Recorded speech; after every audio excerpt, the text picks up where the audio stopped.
across the UK, on DAB+, on your smart speaker, on your smart TV, and on your side. This is Talk.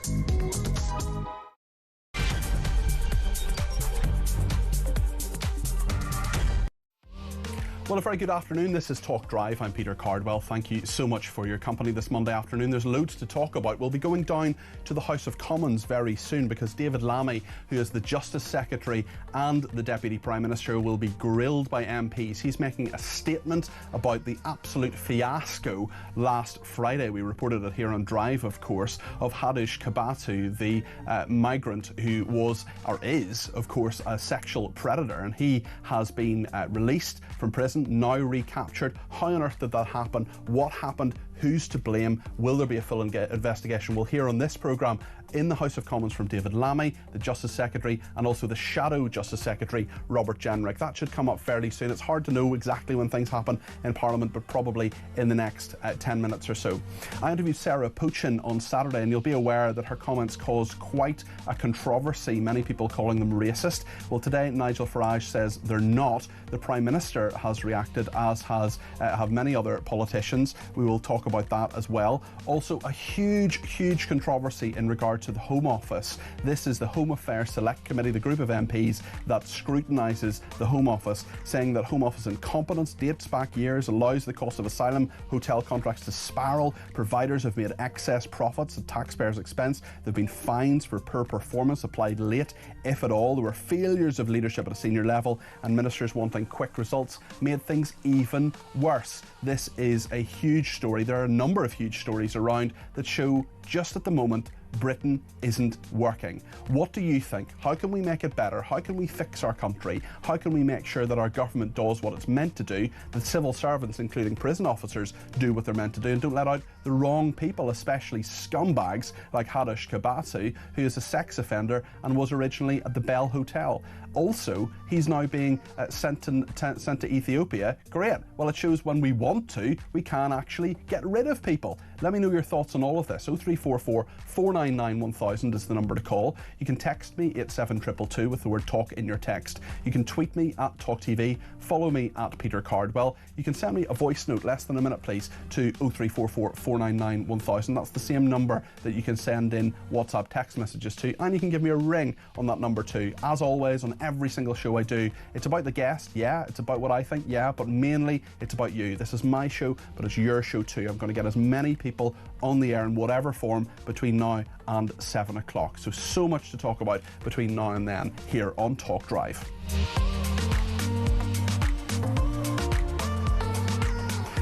Well, David Lammy's coming up in the House of Commons. He's not on his feet just yet. The moment he is, we will bring it to you because this is a huge story and everybody is talking about it. Let's take a look at what he's been saying after the arrest. I wanted to come down here to Wood Green Station to thank the officers. It's my constituency area, to thank them for apprehending Kabatu so fantastically, really, following the public, responding to the appeal, calling it in, and officers arresting him and getting him back into custody so he can be deported this week. I'm very grateful to them, to British Transport Police, to Essex Police, the Metropolitan Police, for all that they have done over this last 48 hours. And as you know, this was totally unacceptable. I will be making a statement in Parliament tomorrow. There will be a further and full investigation into how this happened. You say he will be deported. There is a flight tonight from Heathrow to Addis Ababa at 8:15 p.m. Will he be on that flight? And if not, why not? It's right that he's questioned by the police following his route from Essex into London, and then, of course, 48 hours in which he has been basically around. It's right that we get to the bottom of what's happened over the course of those 48 hours, but I can assure you that he will be deported as he was expected to be deported. I expect that to happen this week. David Lammy, the Justice Secretary, will be hearing more from him, more of an explanation, probably in the next 10 or 15 minutes. As I say, it's always hard to know what times things happen in the House of Commons. They rarely run to time, apart from Prime Minister's questions. I'm sure this is going to come up with Keir Starmer. He'll be quizzed on this, no doubt, by Kemi Badenoch on Wednesday at 12 o'clock. And as always, I'll be in the studio with Julia Hartley-Brewer chewing over that. For the meantime, let's chew over what David Lammy was saying there. Theo Usherwood, the political commentator, is with me this afternoon. Theo, good afternoon. A very good afternoon to you, Peter. Great to be with you. Long time no speak. Theo, I just wonder if you could tell me your thoughts on what David Lammy was saying there, and the question that quite a number of people who've been contacting this station have been saying, which is, hold on a second, if you can get rid of this guy in about 2 days, you've brought him back and he's going to be deported. Great. Why can't we do that sooner? Why can't we just, this just comes back again and again to the frustration, one of the many frustrations I have with governments in general, but particularly this government, which is if the political will is there, it can be done quickly. But if the political will isn't there, things take forever. You make a very good point, and your listeners make a very valid point as well. The thinking is at the moment, Peter, that he's going to be deported tomorrow. That is, if all goes to plan. Let's wait and see whether there is a legal challenge. I think if there were to be a legal challenge, and that legal challenge were to be successful, and the way this country is run, I would not want to. I'd not want to rule it out. But if everything goes to plan, then he will be deported by the end of the week, and as I said, possibly as early as tomorrow. Just to pick up what David Lammy said there in terms of interviewing, police having the chance to interview Hadesh Kabatu, he seems to put it onto Kabatu as having made the mistake. He was indeed, it was an interview I think I saw with the Sun newspaper where it was a delivery driver who'd actually said he'd seen him being released from prison, wandering around, actually thinking he should be back inside prison, trying to give the staff that he's taken back in prison, and then he has to be guided towards the train station.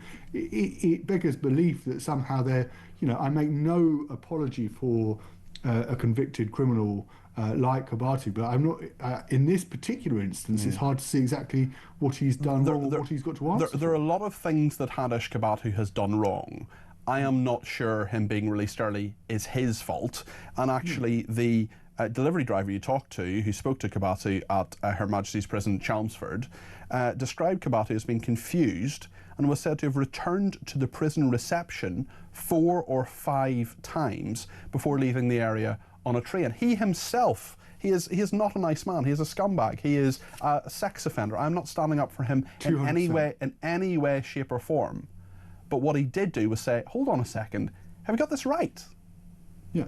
And I also, completely. I'm not making, as I said, I make no apology for this man, and it's right that he's going to be deported. I think there's a separate debate to be had actually whether he's deported after he's actually served his time in prison, because no doubt I'm sure he'll land back in Addis Ababa this week and suddenly find himself, being able to walk freely. My personal opinion is that he should have to serve his full sentence at His Majesty's pleasure in prison, and it would only be at that point that he's deported. But that's, I know that's something that different people have different opinions on, but that's my own. And it's an opinion I agree with, but a lot of people don't. Yeah, certainly. Yeah. The other thing I take issue with, David Lammy, going down to Wood Green Police Station to thank police officers.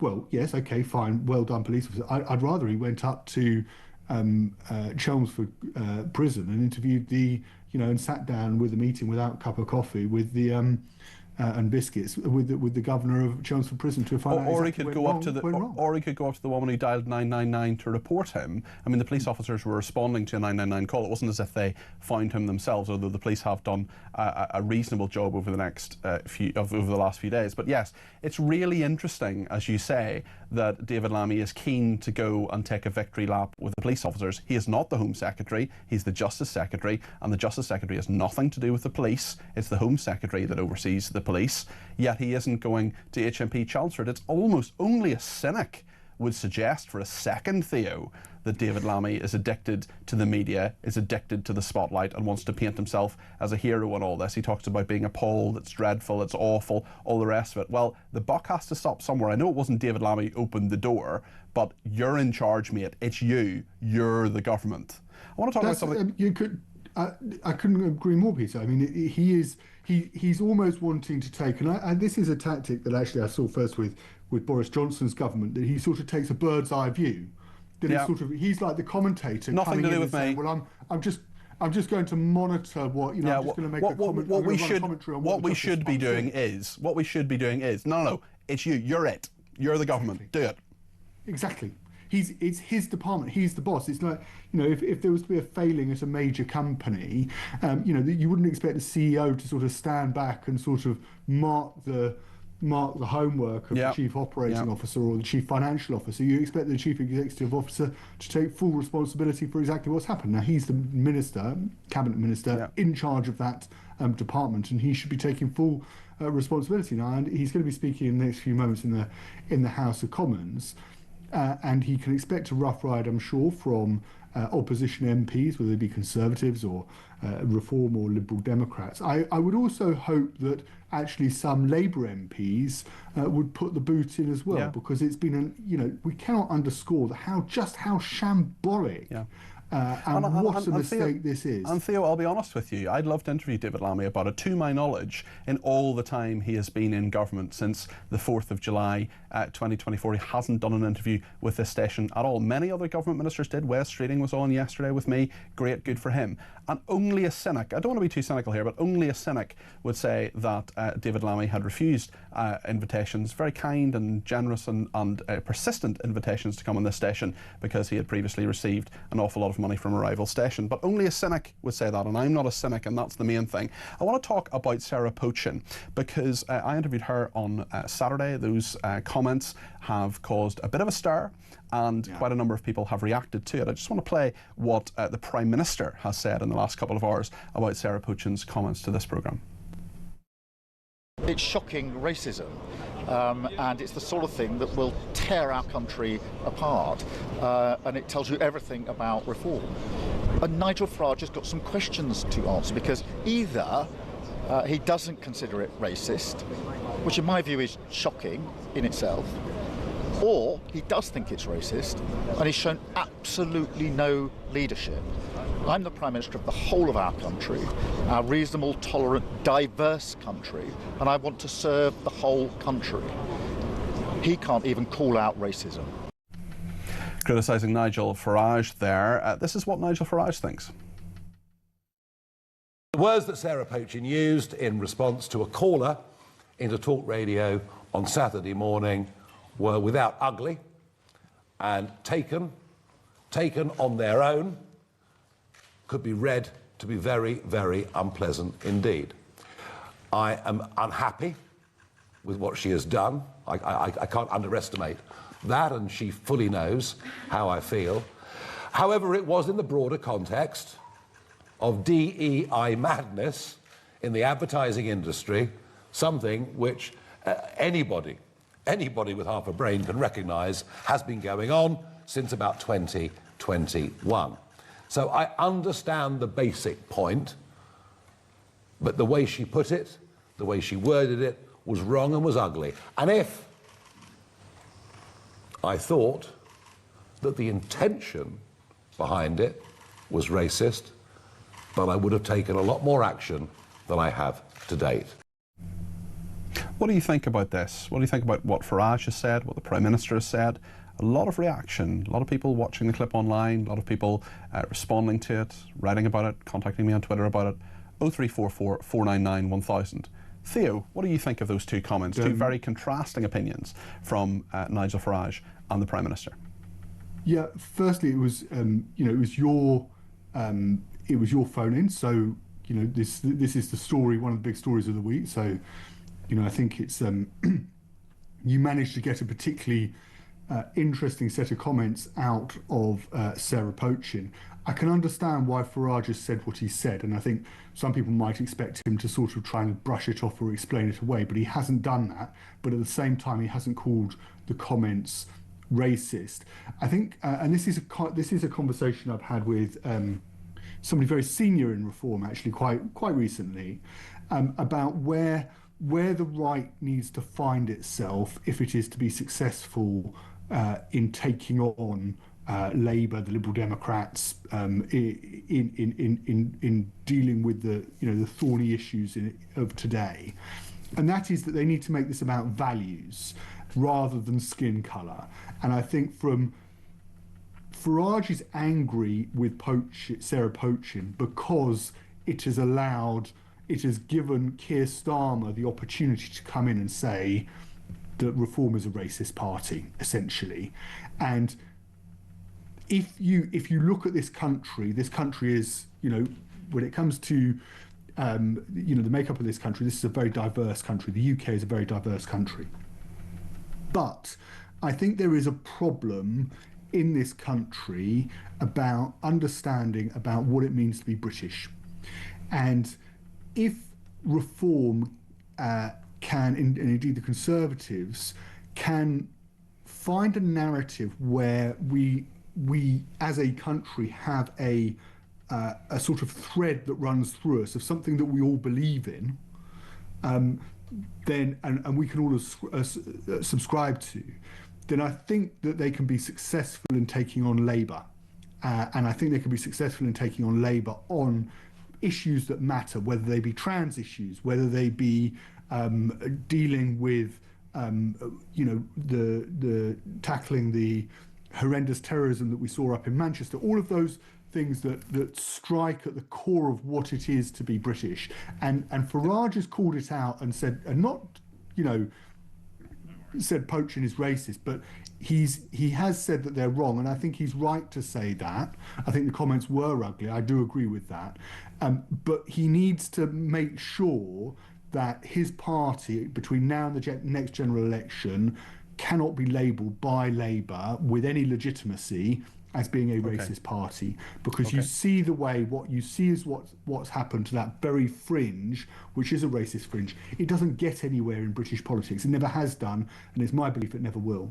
Theo, thank you. That's Theo Usherwood there, who is a political commentator. Thank you very much indeed. And where is the Prime Minister? Where is he dealing with the crisis in our prisons? Where is he when we're talking about a crisis in the Home Office, in asylum? Where is he when we're dealing with the comments of Reform UK? Well, he's in Turkey. Never hear Keir is away again. He's just signed a deal of £8 billion for Typhoon fighter jets, which I'm sure is all very important, and Typhoon jets are great. But wouldn't it be great if the Prime Minister was just in this country, just for like 7 days in a row? Something like that? That'd be quite nice, wouldn't it?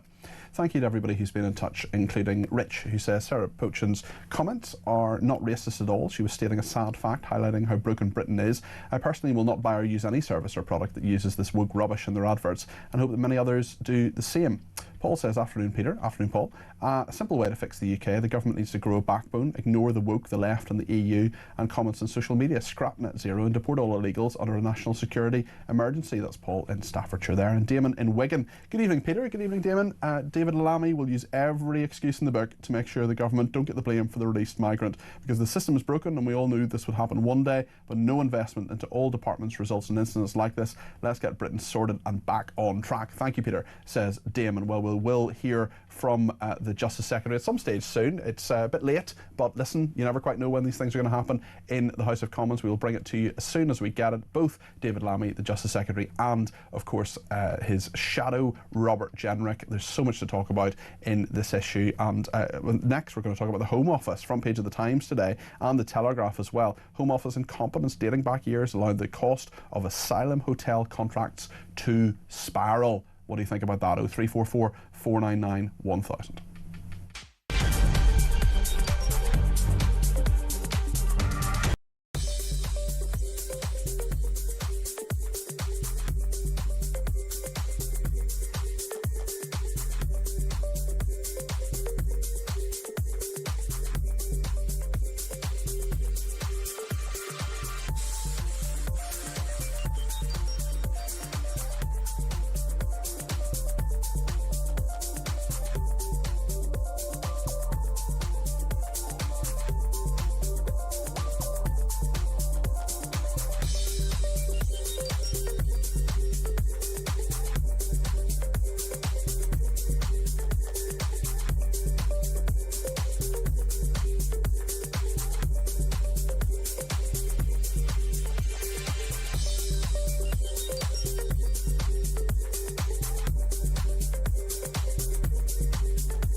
need radical change, Julia. Somebody has to say stop. Stop. We can't carry on. Britain is broken. We can all see that in our everyday lives. Yep. Whether it's affected in our purses, whether it's affected, with our health.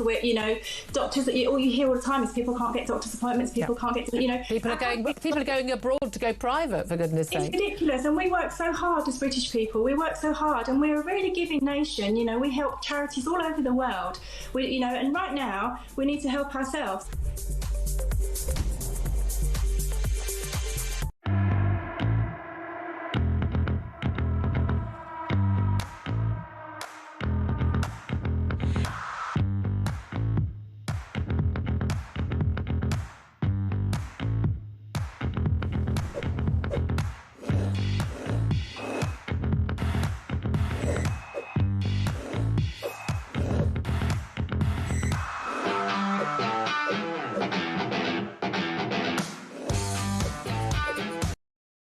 Across the UK, on DAB+, on your smart speaker, on your smart TV, and on your side.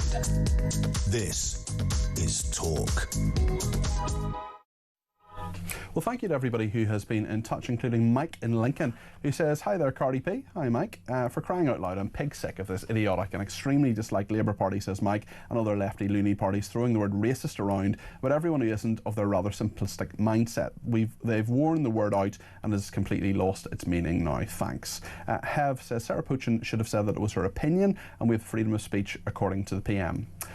Do you know what I think about this? So obviously I did the interview. I've interviewed Sarah Puchin on a number of occasions. I've never actually met her in the flesh, but I've interviewed her on a number of occasions. And yeah, it was a question, perfectly reasonable question, that was asked.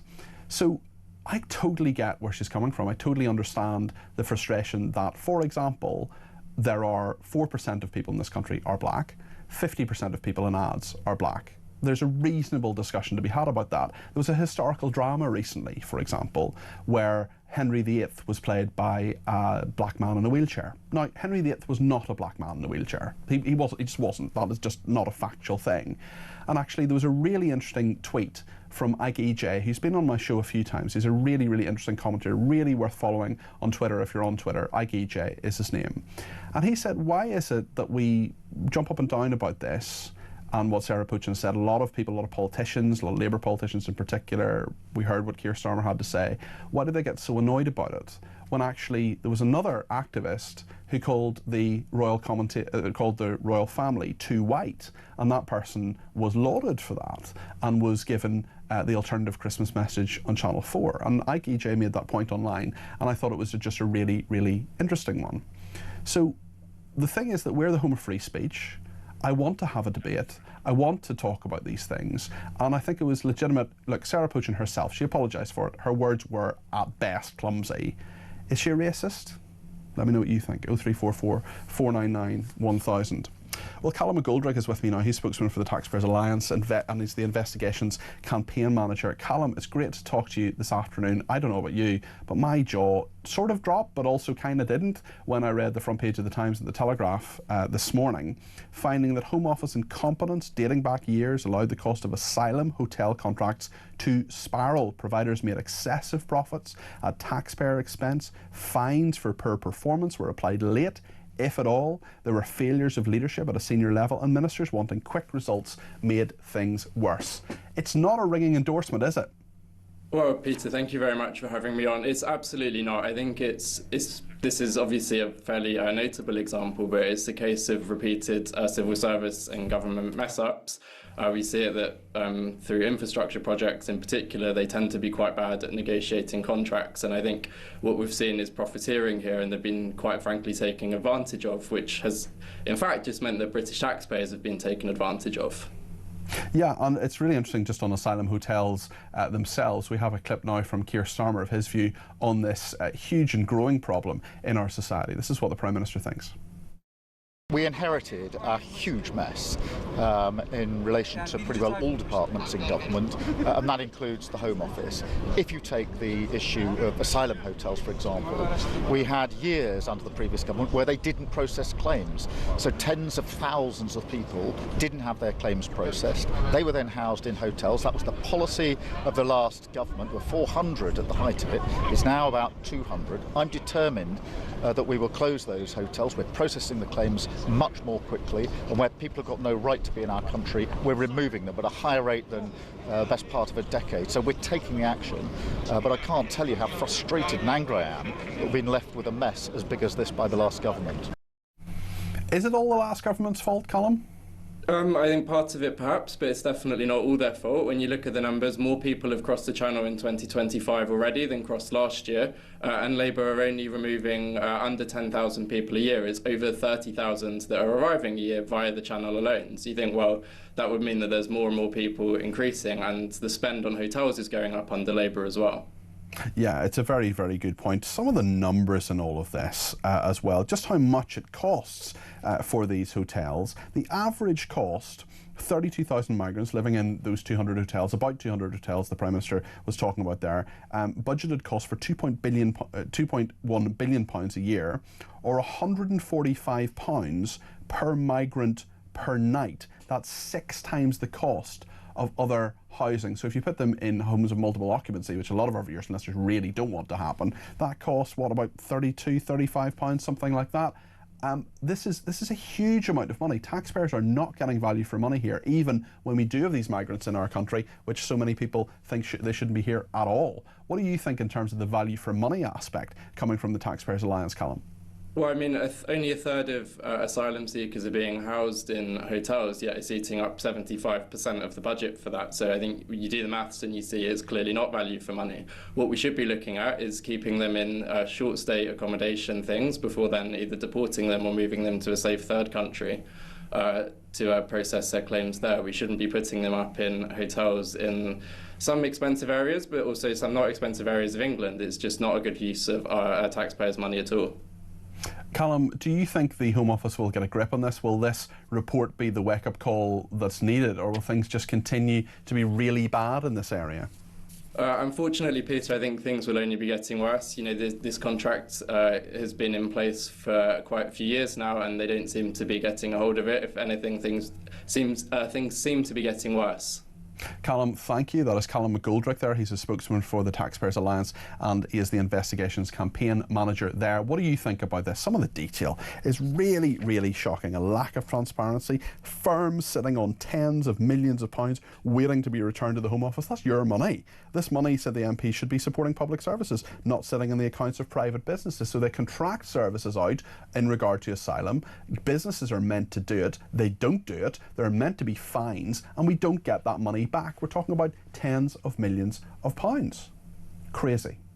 On Sarah Pochin, Patricia's been in touch and says, I've just watched Sarah Pochin's comments. She's quite right in her observations. The ethnicity ratio of adverts these days is not proportional. It's fact. I don't see why everyone's getting their knickers in a twist about her comments. George says, I feel Nigel Farage is trying to go for the middle ground in order to get elected. DEI hiring, especially in the advertising industry, has been going on far longer than 2021, as he stated. I don't think most of us have an issue with the individuals hired. It's the HR staff who insult us in pushing this agenda who are at fault. It is unfair to the white Indigenous population, and no good will come of it. You can only poke a lion for too long, says George. Another one from John, who says, while the words spoken by Sarah Pochin were clumsy, when we see the reaction by Labour politicians, that's exactly what allowed the grooming scandal to go unheeded for years. The same old modus operandi, even when it's the truth. What they want is to kill any debate and deflect and ignore the facts by shouting racism in its place. Kevin's in North Yorkshire.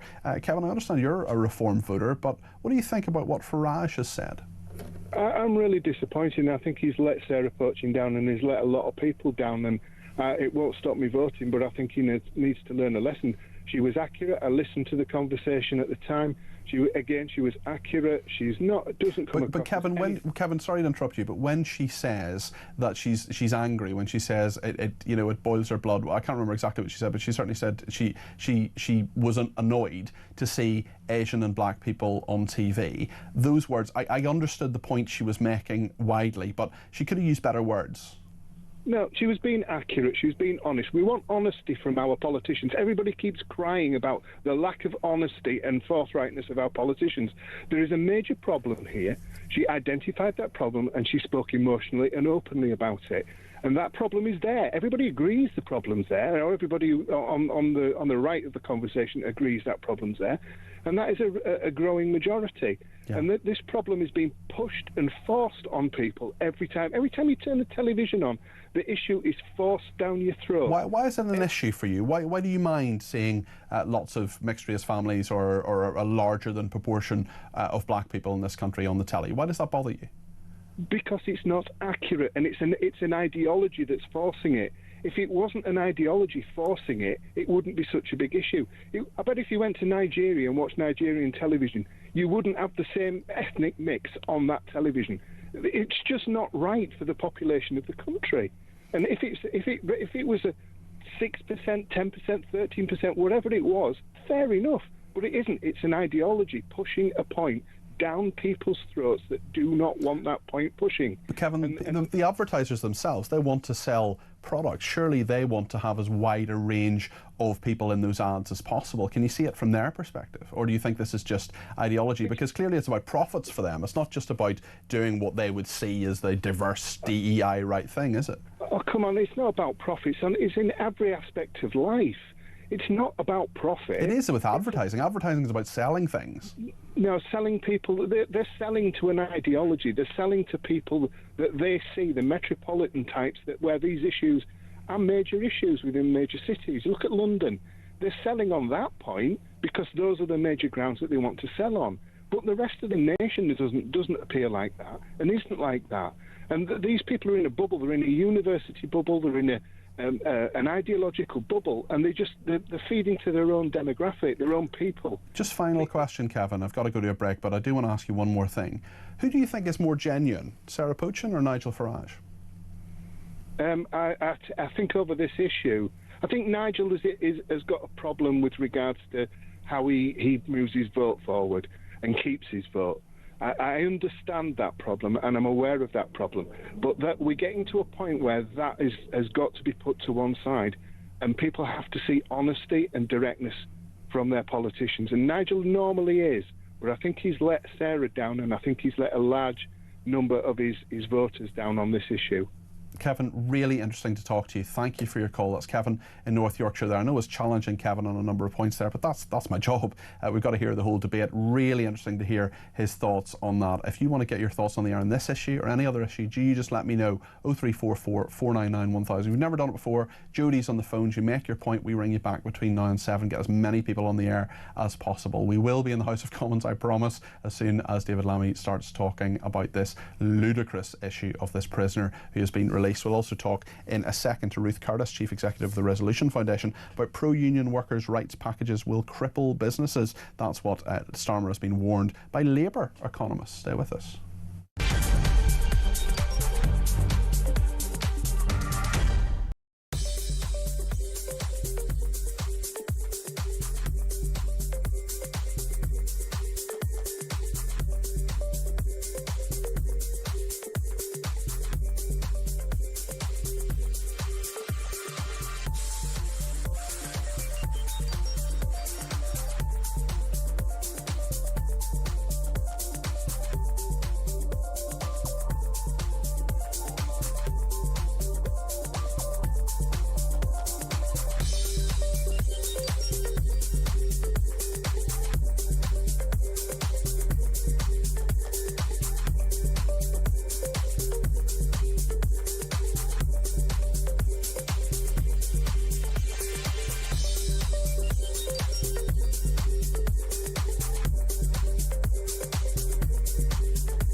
across the UK.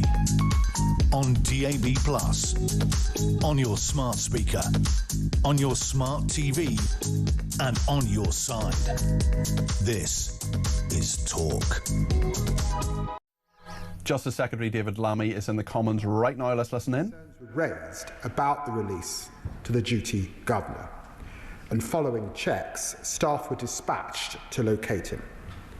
When it became clear that he was no longer in the vicinity of the prison, Essex police were notified and a manhunt began. Her Majesty's Prison and Probation Service instigated an immediate investigation, and I've asked for the initial findings to be with me this week. And the House will appreciate that in the meantime there is a limit obviously on what I can say, but members will be aware that there are national security considerations within a case like this, and I will update the House in the appropriate way as soon as I can. But what I can say today is that there must and there will be accountability for what has happened.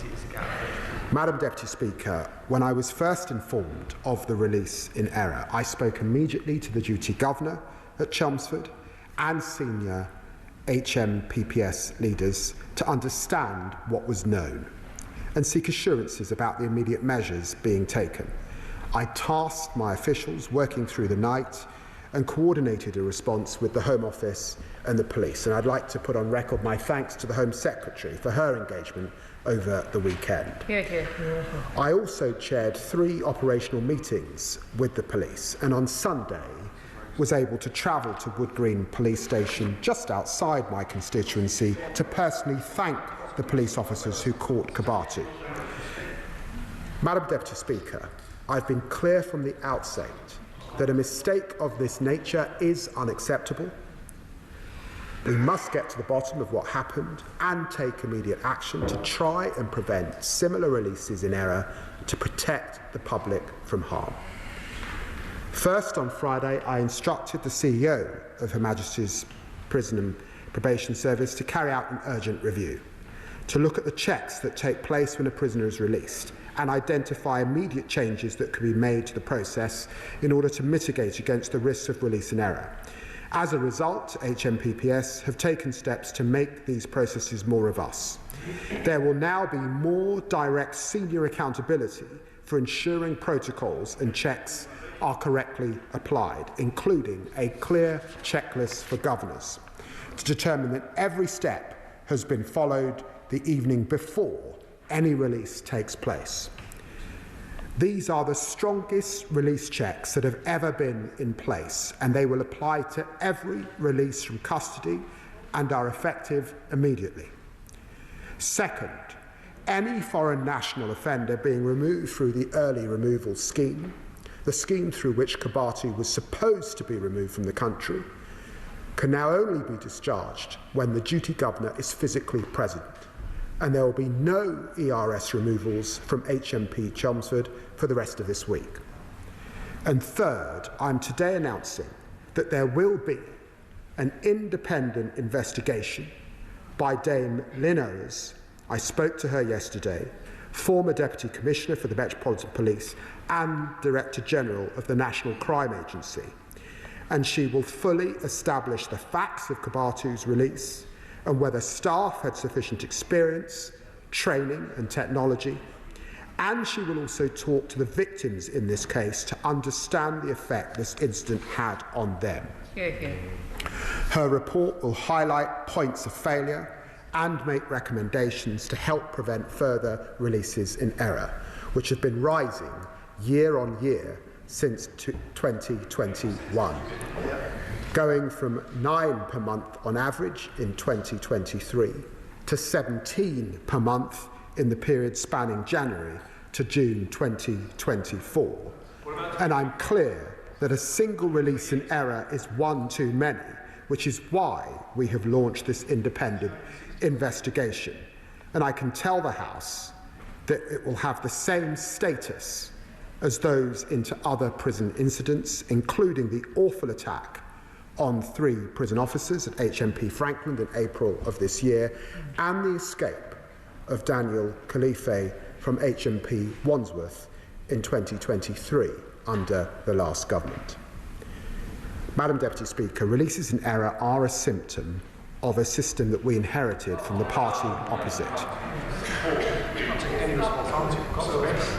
Truth hurts. Jails were full almost to breaking point, and the threat of total collapse in law and order. The fact is that we were left with prisons reeling from historic funding reductions. Madam Deputy Speaker, a 24% real terms cut from 2010 to 2015 and 30% cuts in staffing, leaving us today with over 50% of frontline prison officers having less than 5 years' experience. It's little wonder, then, when the system has been brought to its knees, that errors like this happen. We must also be honest that the previous government's approach to this crisis, piecemeal, complex emergency releases in the hope that the system wouldn't collapse, has added to a level of complexity and pressure that makes errors more likely. This government has been transparent about the difficult decisions necessary to fix the mess for good so that prisons can keep us safe, and future governments need not find emergency solutions to free up capacity. And this government has brought forward the sentencing bill currently making its way through this House. It will ensure we have a suitable criminal justice system, one which can deliver punishment that works, that cuts crime and keeps the public safe. And this government's also building 14,000 additional prison places so that we have capacity to lock up the most dangerous offenders. This is the largest prison expansion since the Victorian era. And let's be clear, there will be more people in prison at the end of this Parliament than there have ever been before. Yes. And we've already built 2,500 additional prison places in just over a year, compared to 500 added overall to the prison estate under the Tories. And we're deporting more foreign criminals than the last government.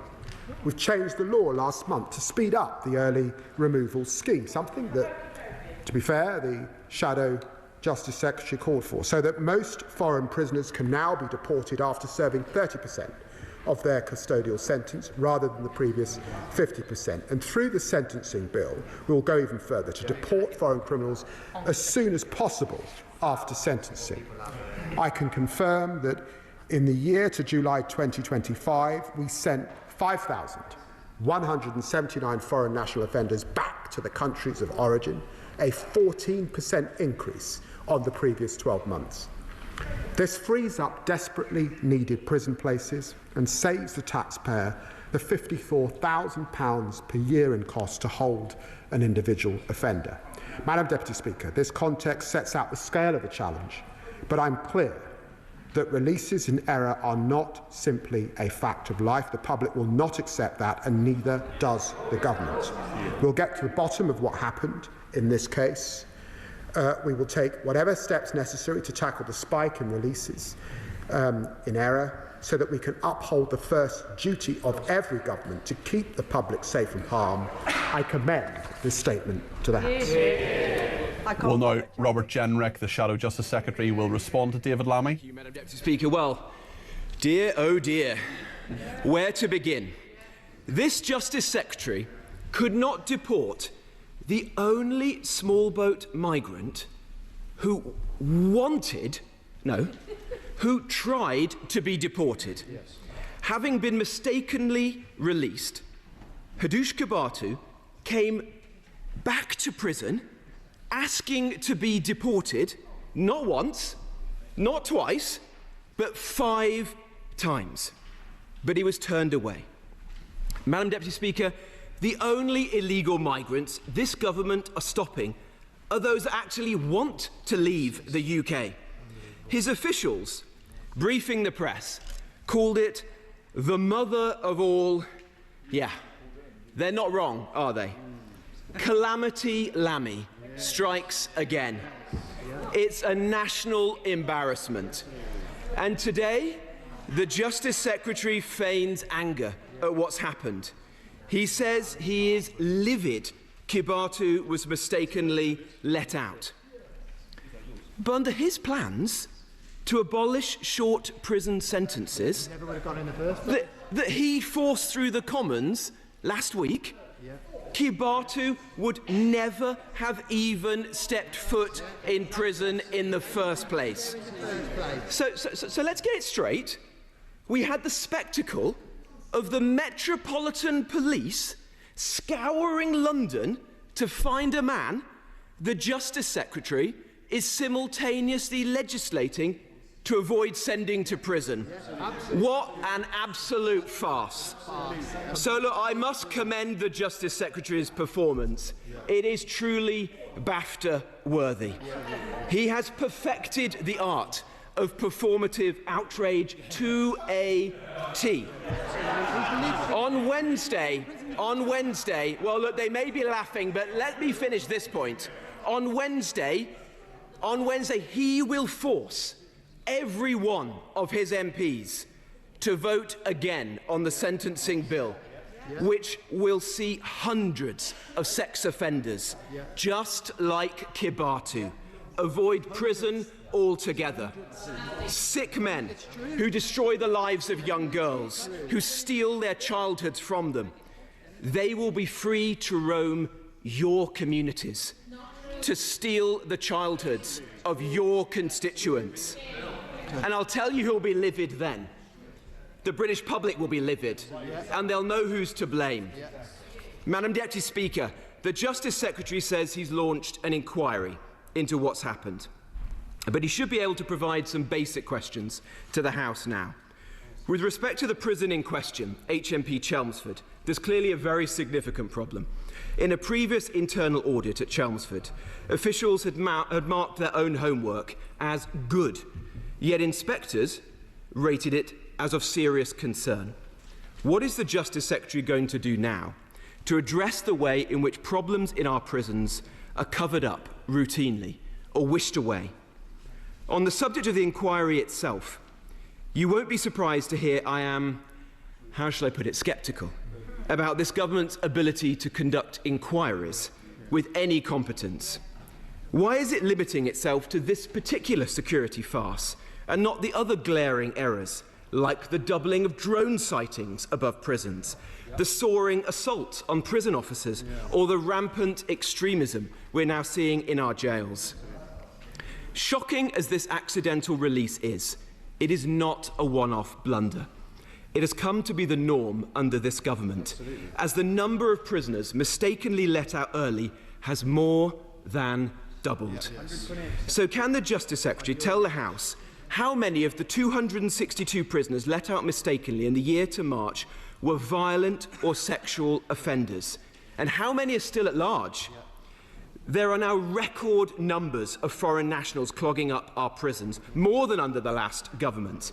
How many of those 262 prisoners accidentally released are migrants, like Kibatu, who were awaiting deportation? Madam Deputy Speaker, can the Justice Secretary give the House his cast-iron assurance that this man will be deported from our country by the end of the week, as he promised on the news on Sunday? And if he fails, will he take responsibility and resign?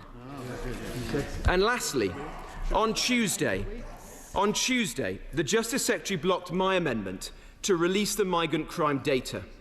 Does he now finally acknowledge that there is a link between the small boats and crime in this country? And will he call the small boats out for what they are, a national security emergency? Madam Deputy Speaker, this man should never have been in our country in the first place. That's the truth. He should have been detained. He should have been deported. Instead, he was put up in a hotel in Epping and allowed to prey on schoolgirls. Now we learn that some Labour officials privately concede that they were wrong to scrap the Rwanda plan. Be in no doubt, from start to finish, the Kibatu fiasco was a creation entirely of Labour's own making.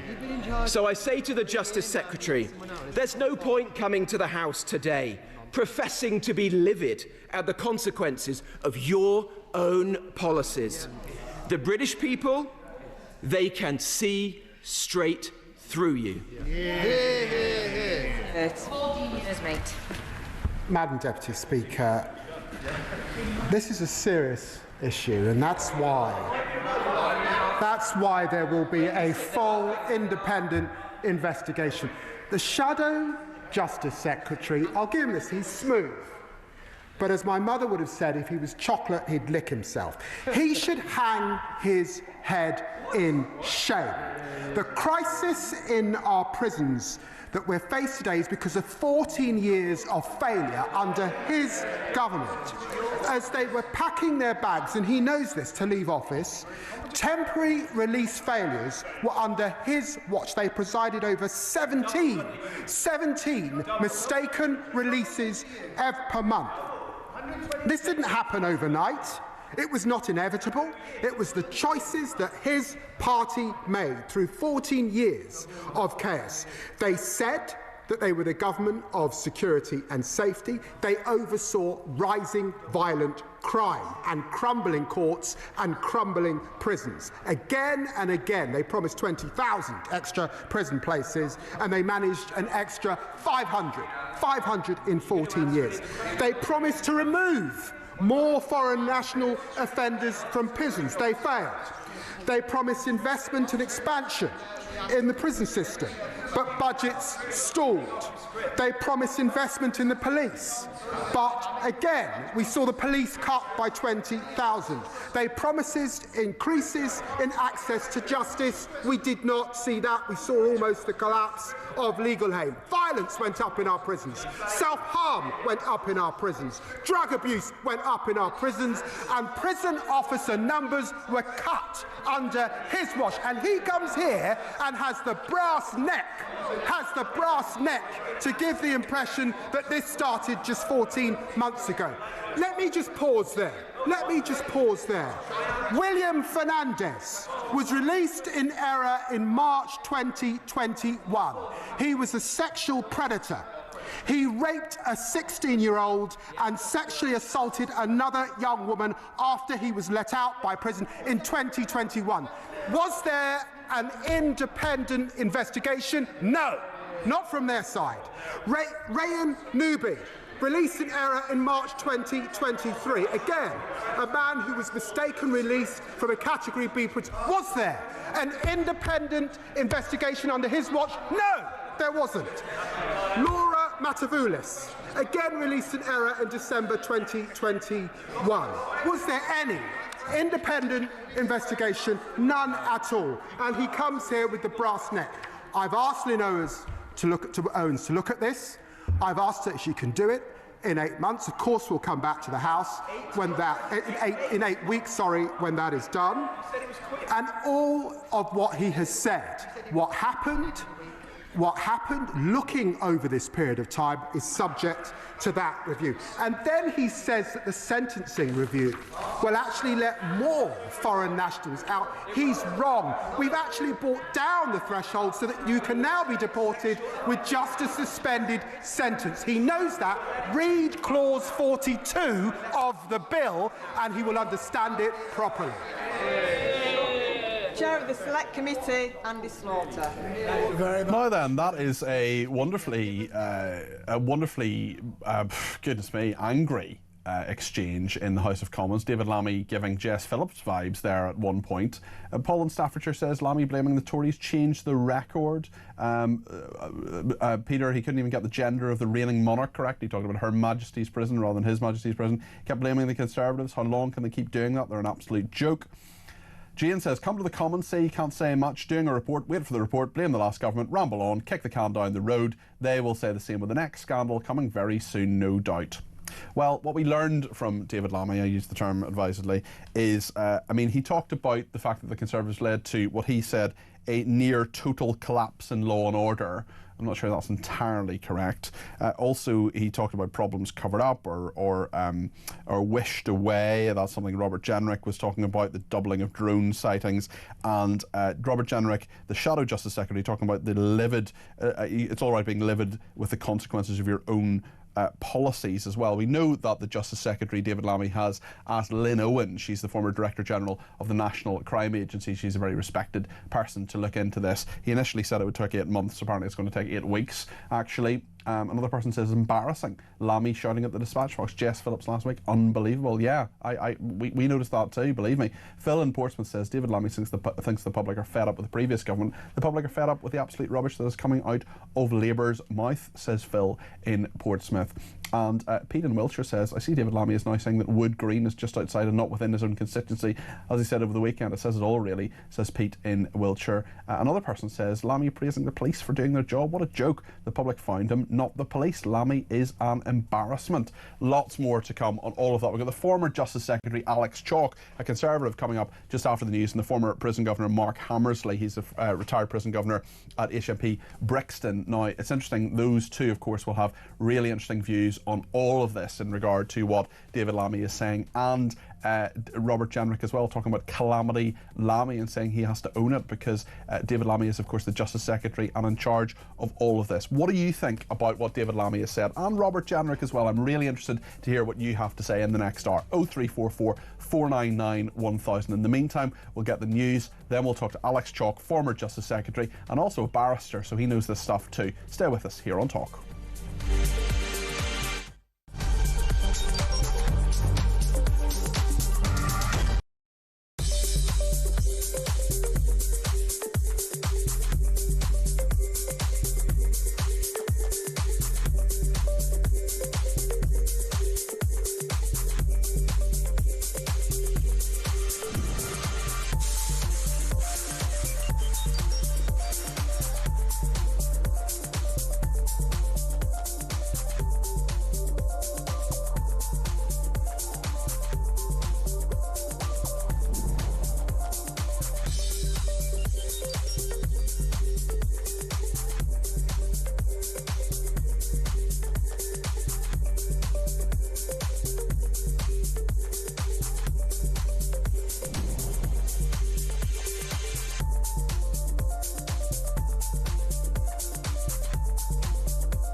Across the UK, on DAB+, on your smart speaker, on your smart TV, and on your side. This is Talk.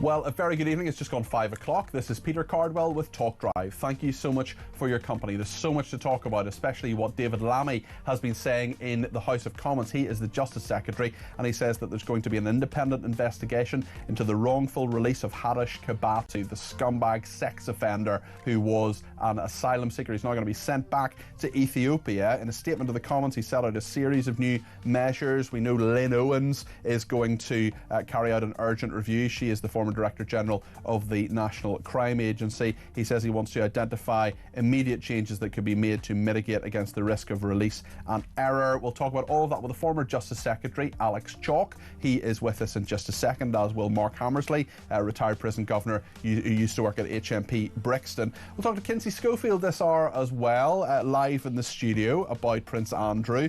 All of the brazen demands he's making, including for 2 homes if he's going to move out of the Royal Lodge. We've got all the sport as well, and talk about the big story about Sarah Poach. And I interviewed her at the weekend, and she said, it drives me mad when I see adverts full of black people, full of Asian people. She said it does not reflect society, and your average white person is not represented anymore. What do you think of all of that? 0344 499 1000. Give us a ring on any issue. 0344 499 1000 is the number. You can text me at 7222 with the word talk in your text. You can tweet me at talkTV. Follow me at Peter Cardwell. You can send me a voice note, less than a minute please, at 0344 499 1000. You can send me a WhatsApp text message on that number as well, or give me a ring. Plenty to discuss here on Talk. Stay with us. Don't go anywhere.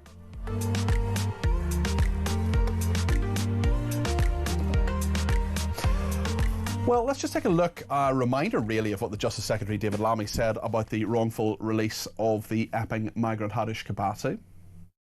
I can tell the House that he will now be transported for deportation back to Ethiopia as quickly as possible. However, this does not change the fact that Mr. Kabatu's victims are rightly outraged about what has happened. And I'm livid on their behalf. And on behalf of the public, this was a mistake that should not have happened. The victims expect better, the public expects better, and this government expects better from a critical public service, which plays a vital role in our first duty to keep the British people safe and free from harm. David Lammy there, the Justice Secretary, then went on to blame, guess who? The Conservatives, for the mess they inherited. Madam Deputy Speaker, releases in error are a symptom of a system that we inherited from the party opposite. Truth hurts. Jails were full, almost to breaking point, and the threat of total collapse in law and order. The fact is that we were left with prisons reeling from historic funding reductions. Threats of the total collapse of law and order. The total collapse of law and order. Is that fair? Is that a fair thing to say? Is that what the Conservatives left us? Alex Chalk, KC, is the former Justice Secretary. Alex, thank you for joining me on Talk Drive this evening. How are you doing? Very good. Good to see you. Tell me, I mean, full to bursting, we know that the prisons were at 99% capacity. We know the Conservatives, and I was a special advisor at the Ministry of Justice for 6 months. I take my role and my responsibility for this as well. Didn't build enough prison places. But was there the threat of the total collapse of law and order? Is that a fair thing for David Lammy to say, Alex? Well, look, I was very clear that the pressures were there, so I'm clear about that. And this does seem pretty hyperbolic as a thing to say. I mean, I think the central point is this: what has happened is a complete disaster. And the really worrying thing from someone like me, who is, I'm passionate about the justice system, I've worked in it for decades now, is that when you look at the preponderance, the incidence of releases in error, they have more than doubled over the last year. And to me, that speaks of a deep-seated malaise within the system. And look, the truth is, if we're being absolutely candid about it, I think political parties of all descriptions have not always prioritised the justice system.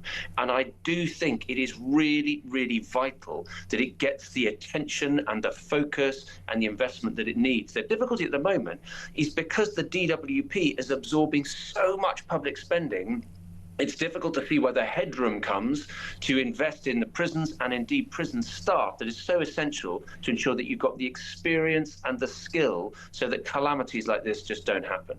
You certainly clashed with Rishi Sunak's number 10 in regard to how prisons were run. Was what happened with Hadush Kabatu inevitable, do you think? Would some sort of error like that happen? We know 262 people were let out in error, but someone so high profile, so dangerous, so controversial. Well, look, I mean, certainly it is the case that you would have releases in error, but they were of a different species. So typically you might have a situation where, because the sentencing calculation had gone a bit awry, that someone might come out a day early or 2 days early in the context of something like 48,000 people being released every year. What is unusual about this is actually someone was released who ought not to have been released at all, because they should have gone into immigration detention. That's point one. Point two is, evidently he was saying to the jailers, look, where do I go? Are you sure I should be doing this? And it is an extraordinary situation where there wasn't someone in the offender management unit in Chelmsford saying, hold on a second, I think we should double check, triple check, quadruple check this. That's what really worries me. And it speaks to a lack of experience within the prison service. And this is something that I did encounter. The resignation rate of prison officers is too high. The system is not holding on to people because experience is absolutely essential. And that is something that has moved in the wrong direction, I think, certainly in the last year. But more needed to be done under my watch as well, I completely accept. Pensioning of more experienced officers, older officers, was done to cut costs. Clearly not enough prison places were built under the Conservatives, a net rise of just 500 in 14 years. I suppose when you hear what Lynn Owens is going to do, the former Director General of the National Crime Agency, that's a sort of short, sharp review into this specifically. But having spoken to a number of governors, including Mark Hammersley, who I'm going to chat to again in a minute or two, about the process of releasing prisoners, can you see from an operational level why this went wrong, or why you think this, well, you don't know the full facts, of course, but why this went wrong to such a catastrophic level? I mean, this is the kind of thing that would have kept me as a special advisor, and you, not that I advised you, but when you were Justice Secretary, Alex, awake at night worrying about this kind of screw up. Yeah, look, the truth is, this is a never event. This is the equivalent of a surgeon taking out the wrong kidney. I mean, it's something that should never, ever happen. And it's really hard to get a sense of what could have gone wrong. But even though an individual has been suspended, let's see what happens to them.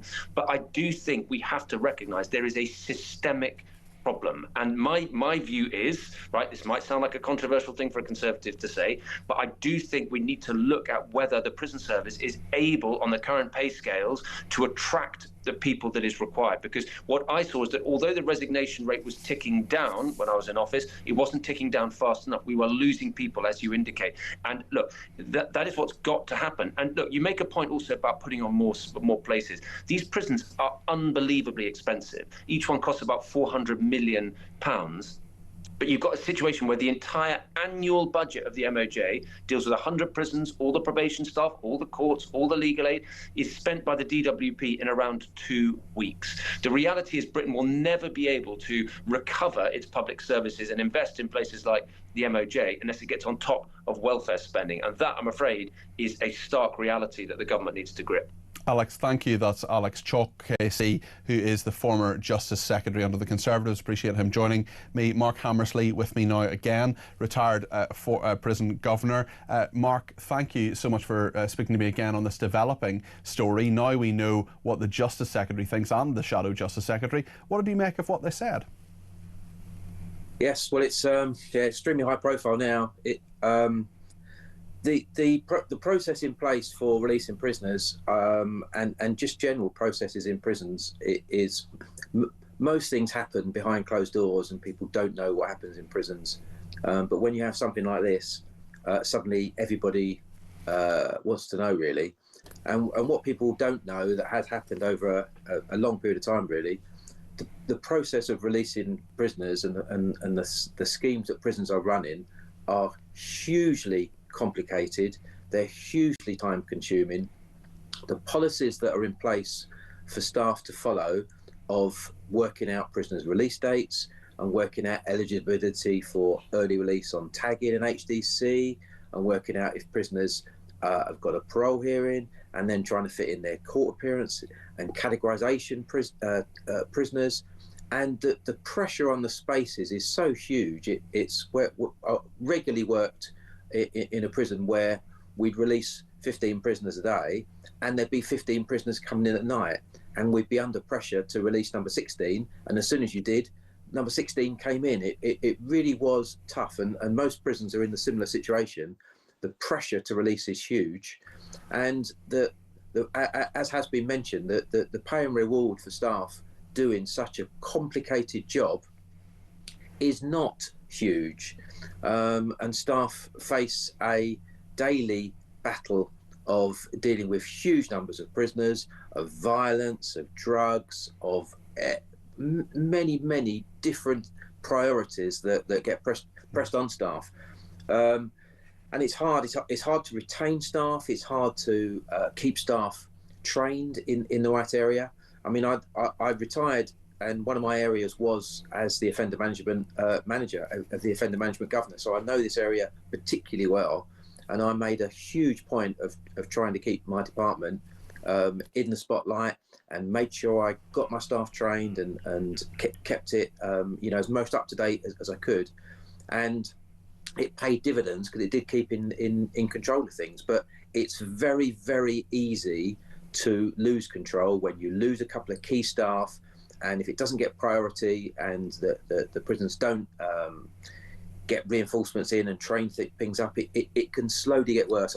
I don't know about Chelmsford. I can't speak about what actually happened to them, but it does sound like there's some huge errors or some errors that have been made. Oh, absolutely, yeah. It's very worrying. But I know I'm just saying for the process for the list, of course, the process involved is hugely complicated, and with all the new clearly can go wrong in quite a number of ways, and has on this occasion. Mark, listen, thank you again, Mark Hammersley, there, retired prison governor,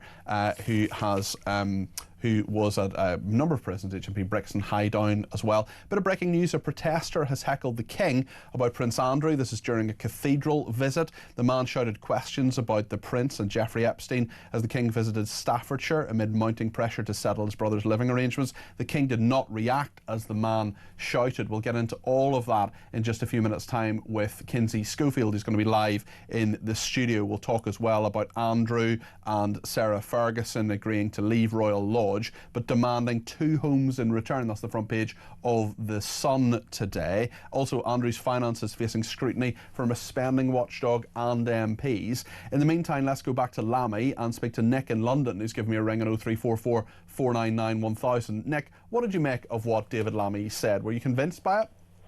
No, I thought it was awful, disgraceful, and it's a symptom of the public services this country endures, endures, is that people in senior management roles, the most senior management roles in the Ministry of Justice, whenever something goes wrong, it's always slopey shoulders, and it's always someone else's fault for whatever reason, true, spurious, made up, politically expedient, whatever. We're never going to get decent public services until senior managers are made to take responsibility for when things go wrong. And, well, I just find it depressing. I think that's a very fair point, Nick, and I wonder what you make of Jenrick in terms of what he was saying. Are his criticisms justified, or actually are Lammy's criticisms of Jenrick and the former Conservative government reasonable? Sorry, I didn't hear what Robert Jenrick said, so okay. I really couldn't comment. That's absolutely fine, Nick. It's absolutely fine. But listen, thank you for your call. It's Nick in London there. Lots of people in touch. Phil says, isn't a discussion about how to sort the problem. David Lammy has turned it into slagging off the opposition affair. What a complete joke. Quite a number of people in touch about advertising, what Sarah Puchin said at the weekend as well. Becca says, I've lost count of the products I now refuse to buy because of the trans ideology that has been pushed. Go woke, go broke. And on Farage as well, Chris says, your caller is so correct, and I believe Farage made a massive mistake in not backing Sarah Puchin. I, for one, am a member of the Reform Party. I'm not happy. Honesty should always be the case. Stephen says, regarding Sarah Puchin and the adverts, I think it could backfire on the advertising companies as people will switch off and Martin says what Sarah Pochin said was clumsy, but absolutely correct. We will talk to Kinsey Schofield in a second live in the studio, especially about the breaking news in the last few minutes about King Charles being heckled over Prince Andrew, the protester heckling the King during a cathedral visit today. The man shouted questions about the Prince and Jeffrey Epstein as the King visited Staffordshire amid mounting pressure to settle his brother's living arrangements. The King did not react as the man shouted. We'll get the absolute latest, and the opinion you want to hear is, of course, Kinsey Schofield's. We'll get her in the studio in just a moment. Stay with us.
The people on the gates of a prison, at the doors of a prison, are not prison officers. They're subcontracted.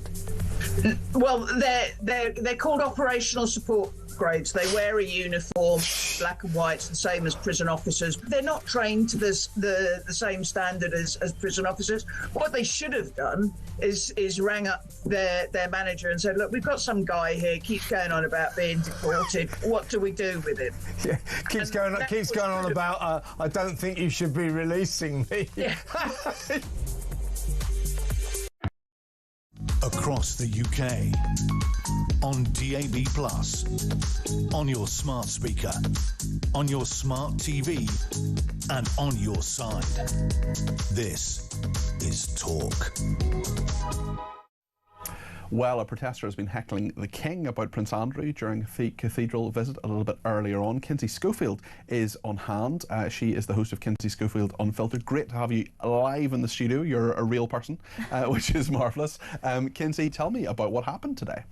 Well, yeah, I mean, the King was doing a walkabout where he typically gets really positive feedback. People have waited hours in line just to get a glimpse, snap a photo, touch him.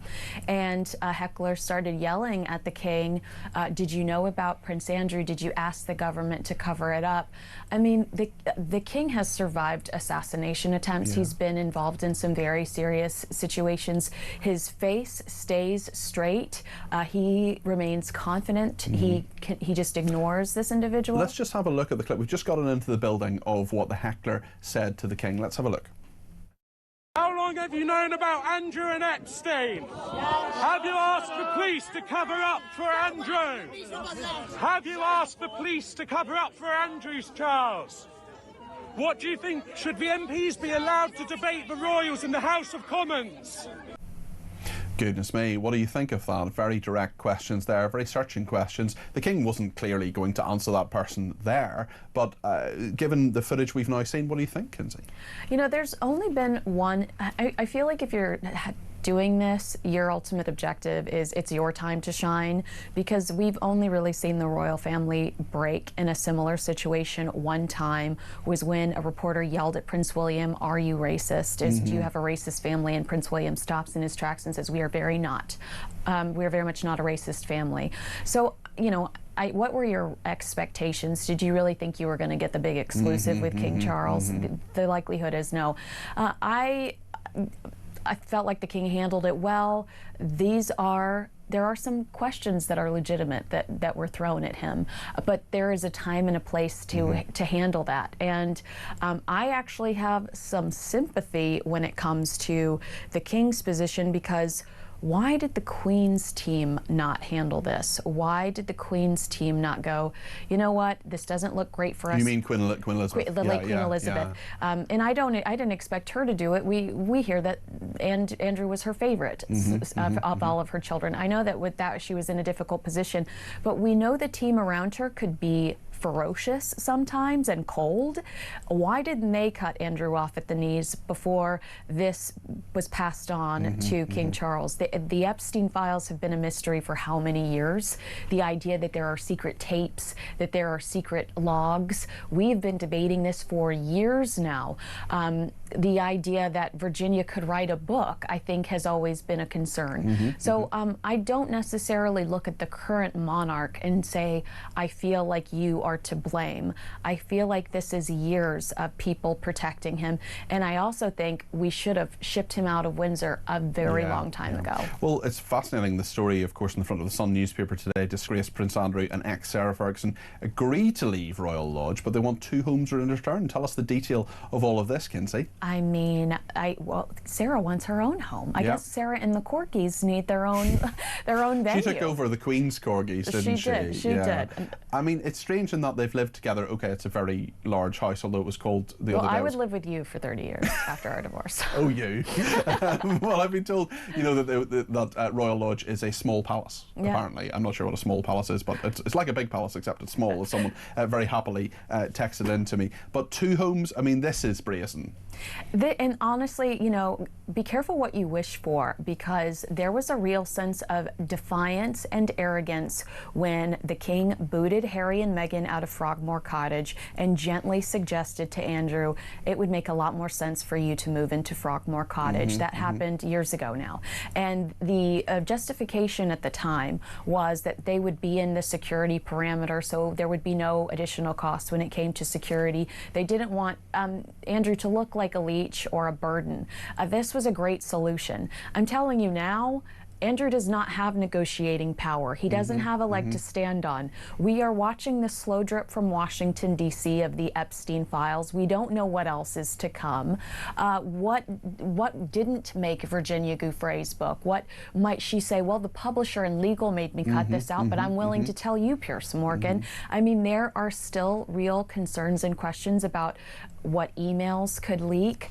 And I just feel like he has no negotiating power today. I feel like they're going to say, you know what, you're exiled, or we're going to allow you to go through this humiliating process of the government picking apart your bank accounts, picking apart your business and relationships. the National Audit Office involved as well, so they can really go into an awful lot of detail there. There's so many questions about how Andrew funds his lifestyle, where he gets it. I mean, it's not from his Royal Navy pension of £20,000 a year, is it?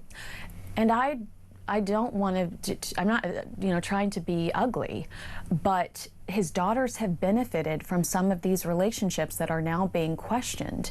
Could this forensic assessment of his previous life negatively affect their future going forward? I don't think he has room to negotiate here. I think he has to take what he's given, and I don't think that the royal family is going to say, sure, why don't you have these two properties where the filth of your allegations linger around Prince William trying to develop this new life for his family.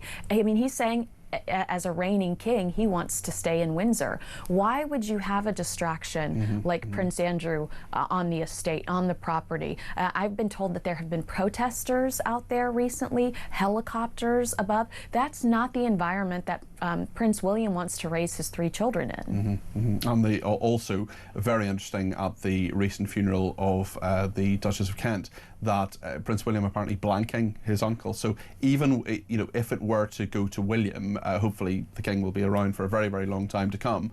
But when William becomes king, and it is a when and not an if, Andrew could be in an even worse position as well, because there's even less of a relationship there by the look of things, Kinsey. And we understand that Prince William has studied the Queen of Denmark, and I think that that should make a lot of people nervous. You know, Harry, Meghan, Archie, Lily.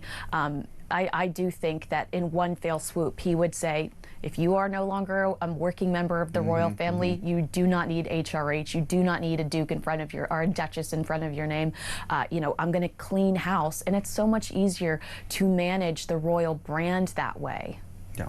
Kinsey Schofield, thank you so much. That's Kinsey, who is, of course, the host of Kinsey Schofield Unfiltered, so do check that out. Thank you to so many people who have been in touch, including Dean from Cowes, who says, why does David Lammy refer to us as the public? He and everyone else associated with the government and all of their MPs are members of the public too. We're all the people of Britain and should be referred to as such. I found it quite offensive, and I always have done. Dawn in Chelmsford says, hi Peter, do you think Mastermind Lammy even knows where Chelmsford is? Says Dawn. The answer to that is, of course, Marie Antoinette. Stay with us here on Talk.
Across the UK, on DAB+, on your smart speaker, on your smart TV, and on your side.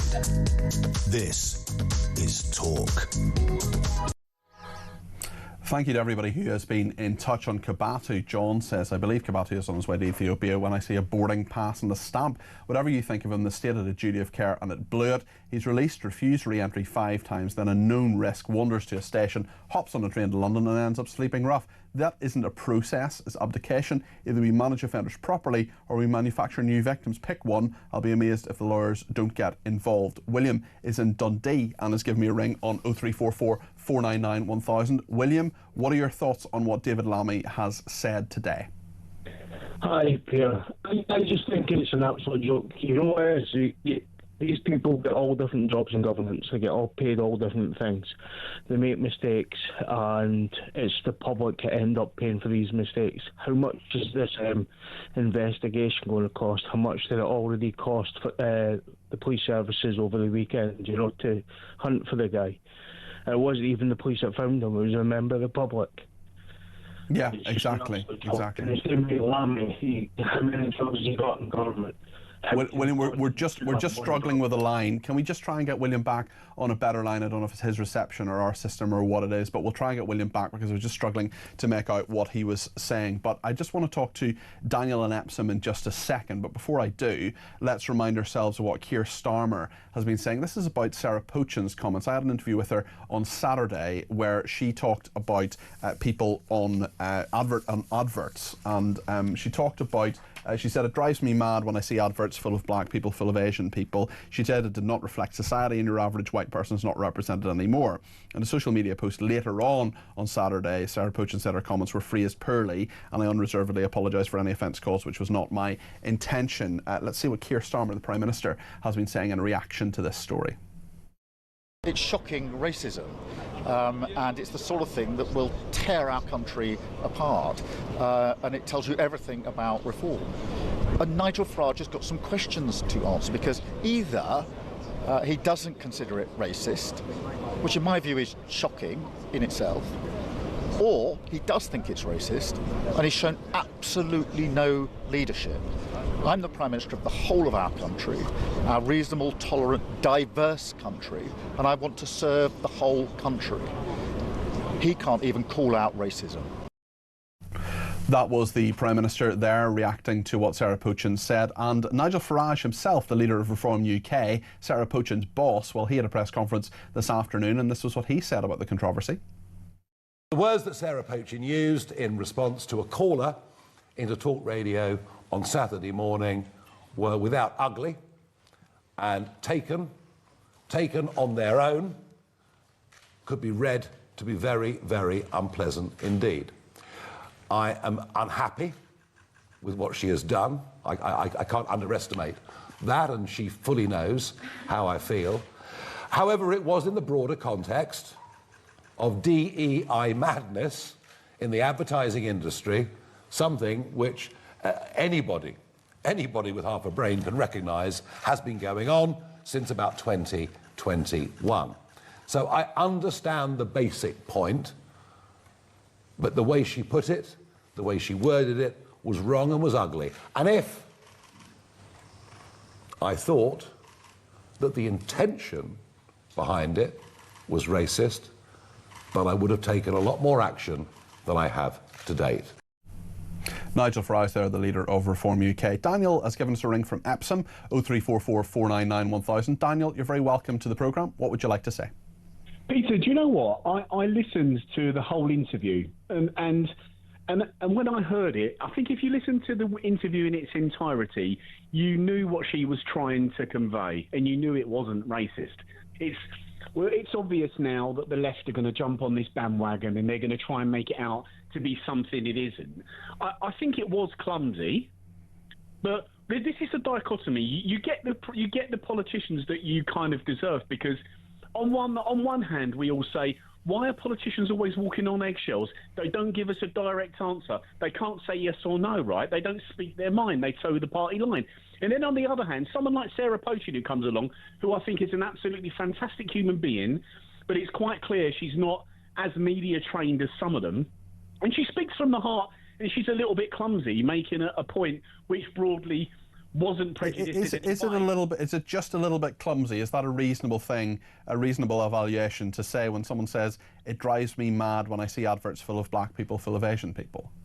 Yeah, but I listened to the whole. I was there. I was there myself, Daniel. Yeah, you were Don't there. worry. It was a great show. But if you listen to the whole interview, there's no way that you could have left listening to the whole thing, not understanding what she was trying to say. And it was a bit clumsy, Peter, of course. But I would rather have Sarah Poachin be a bit clumsy, but make her actual opinion known and be clear, right, and speak like one of us. Because I don't know about you, Peter, but I make mistakes in language all the time. Me too. I make mistakes every single programme. We have 3 hours. You're going to make a mistake. It's 3 hours of talking. You're going to make a mistake. Exactly, Peter. I want my politicians to have faults that we all have and speak like we all do. What I don't want. So that's why I back Sarah Poachin 100%. People. What about Farage, Daniel? Because he's angry. He's annoyed with what she said. He said that he doesn't think she's racist, but he's clearly angry with her, isn't he? Yeah, the problem is I've met Nigel a few times myself, and he is trying to. He wants reform to be elected, mate. He wants them to be a broad base of people. I mean, I think their percentages are going to go up and up, but it was a bit clumsy what she said. If you listen to the whole, and obviously he's unhappy about that. Yeah, It doesn't look good. However, I would rather have a Sarah Poachin who speaks from the heart and makes mistakes like we all do out there, like everyone else does, rather than one of these robotic, media-trained MPs that we get that can't answer a question. Okay? Daniel, thanks for your thoughts there. That's Daniel in Epsom there. Chrissy says, she's from Spain, she says, Sarah Poachin's choice of words were not brilliant. However, neither were Lucy Powell's dog-whistling comments, and Labour promoted her, made her deputy leader. Great show, Peter, and a lovely head of hair, okay? I've been told to get a haircut, actually. I've been told it's too long by the hair people. We do have hair people. Laura Jane is in Hampshire and has some views on Sarah Poachin. What do you think, Laura Jane? Thanks for the call. Well, I don't think your hair's too long for a start. Okay. But anyway, Sarah. That's the big debate today. Is my hair too long? It's the big debate today, much more important. So I know that this is just the start of the playing dirty. Somebody is going to pick up endless different things and are going to make it really, really unpleasant. I was out on the action day on Saturday signing up in Romsey, signing up new voter, possible reform members. And there was an element of, you guys are racist, you're all right-wing. And I mean, it wasn't hugely bad, but there were definitely dirty tactics from the Conservatives, because I don't know necessarily why or how they knew we were going to be exactly where we were in Romsey. And the Conservative MP was there with a sort of posse of people, and they made it very awkward at the beginning, and then they gave up and they went away. But I just know that it's going to get really ugly out there. And Sarah, I just think that it's very, very unfair, but it will happen. And I don't disagree with her at all. Do you disagree with Nigel Farage? Because he's angry with her. I mean, is it a fair question to say, are you on Sarah Poachin's side or Nigel Farage's side? Because he clearly is angry with her and what she said and how she said it. Well, I think he's probably angry because obviously it puts him in an awkward situation more than anything, and he's trying to balance. He's trying to, as the leader of the party, present a united front on certain issues. And to be honest, I think, actually, if you really want to know, he said something really peculiar in an American interview, which a friend of mine picked up on. He said that the only racist people he's ever met, and I quote, are girls called Jocasta from St Mary's Ascot and blah, blah, blah. Well, this is a Catholic school that I went to. I think I remember that exchange a few years ago. It was certainly something that the sort of you've peaked. Certainly rings a bell. I went to that school, and there's a certain politician with a double-barreled name whose daughter was at the Reform conference this year, and who is at that school too, and is also has joined up with Reform. Her father went to with her to conference to be a chaperone. Is her name Jocasta though? That's my question. No, her name is not Jocasta. Okay. But Fair enough. Just a little, it does make me slightly smile, but the most important thing is everyone is going to play dirty against Reform, and this is just the beginning. And I feel very sorry for Sarah, because I did listen to the interview again, and honestly, neither of you, I really genuinely, we're talking about advertising, and it's obvious out there that the diversity issue, the woke thing. It's worth a chat. Also, what you're just finally you reminded me there about Jocasta, because when I worked for a short time in Conservative Party headquarters, and I was told by someone, listen, don't worry if you can't remember any of the women's names. They're all called Amy, Olivia or Charlotte. So it's one of the three. Yeah, well, there you go. But anyway, we did quite well on Saturday signing up new members, so I'm quite happy. Good stuff. Well, thank you very much indeed for that, Laura Jane. And I admire anybody who stands for Parliament, who stands for politics, who gets involved in politics. It's a thing that you've got to remember about politics. I remember my great mentor and friend James Brokenshire, sadly no longer with us, who told me that you've got to remember that most political parties are volunteers. They are volunteers, most of them, and if you're paid at all as a councillor, as an advisor, as an MP, you're part of a very, very small number of people, and if you don't understand the party, then you're not going to understand the politics, which was really, really good advice. On David Lammy, whether he understands politics or not is another matter. Jill in Cornwall has some views on what he's been saying in the House of Commons this afternoon. Jill, you're very welcome to the programme, all the way from Cornwall. What would you like to say? Okay, Peter, thank you. Well, I just think he's so hypocritical, to be perfectly honest. He stands up to take a pat on the back when he thinks he's done something well, or when someone else has done something well, which is very, very rare now. But when anything goes wrong, then it's not his fault. And yet he's in charge of this. I mean, it's the same old thing, isn't it? All the time. We've got a bunch of idiots running everything. And when you sit and you listen to what they have to say and why they're I just feel that this country is losing the plot. It really is. When you hear Lammy and Jenrick debating one another, shouting insults, trading mistakes and things that happened under the Conservatives, things that happened under Labour, do you think either of them has the upper hand here, or were they as bad as each other? Are they as bad as each other? Well, they are. Of course they are. Okay. At the moment, I don't know which way to move when it comes to actually voting for who. Yeah, I feel the same way, Jill. I feel very politically homeless at the moment. I just don't know which direction I will move in regard to the council elections, the general election coming up as well. Lots of people in touch. Evening, Peter, great show. I've only one thing to say. How can Starmer stand there and question anyone else's leadership? What a brass neck. We heard a lot of brass neck or allegations, certainly in the House of Commons earlier as well. And MJ in Newcastle says the reason Sarah Pochin's comment is racist is because she sees colour rather than people. What do you make of all of that? 0344 499 1000. We'll continue to debate all of this right through until 7 o'clock when Samara Gill takes over, and we're going to talk about the sport after the break. Sean Custis is standing by. Stay with us.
even I am not going to blame David Lammy. Remember, this is a man this. who went on Celebrity Mastermind and asked, name a blue cheese. He said Red Leicester. Which French Marie won the Nobel Prize? Antoinette. And best of all, which Henry came after Henry VII?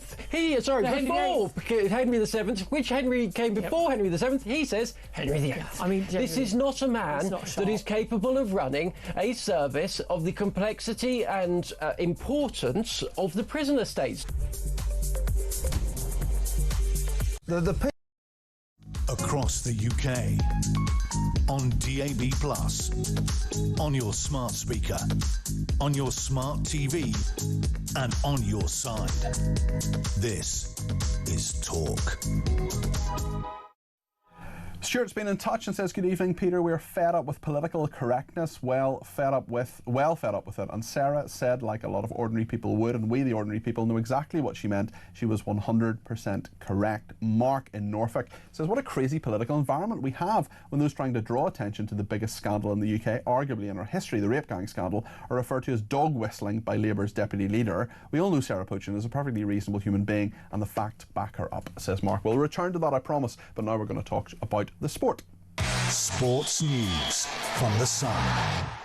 Sean Costas, head of sport at The Sun, is with us in the studio. How are you? Good evening. Good, thank you. You well? Yes. Big weekend. The leaders Arsenal secured a hard-fought 1-0 victory over Crystal Palace. Do you think this performance signalled the grit needed to sustain a title challenge, especially as rivals such as Manchester City and Liverpool stumbled? That's what Arsenal fans are starting to hope, because they have got a little bit of a record of not getting over the line when they're in similar positions. In fact, in the last 6 times they've been 22 points or more at this stage of the seasons. After 9 games, they've only won the title once, and that was back in 2004, the Invincible seasons. So they're 21 years on. We're seeing if they've actually got the grit to get over the line.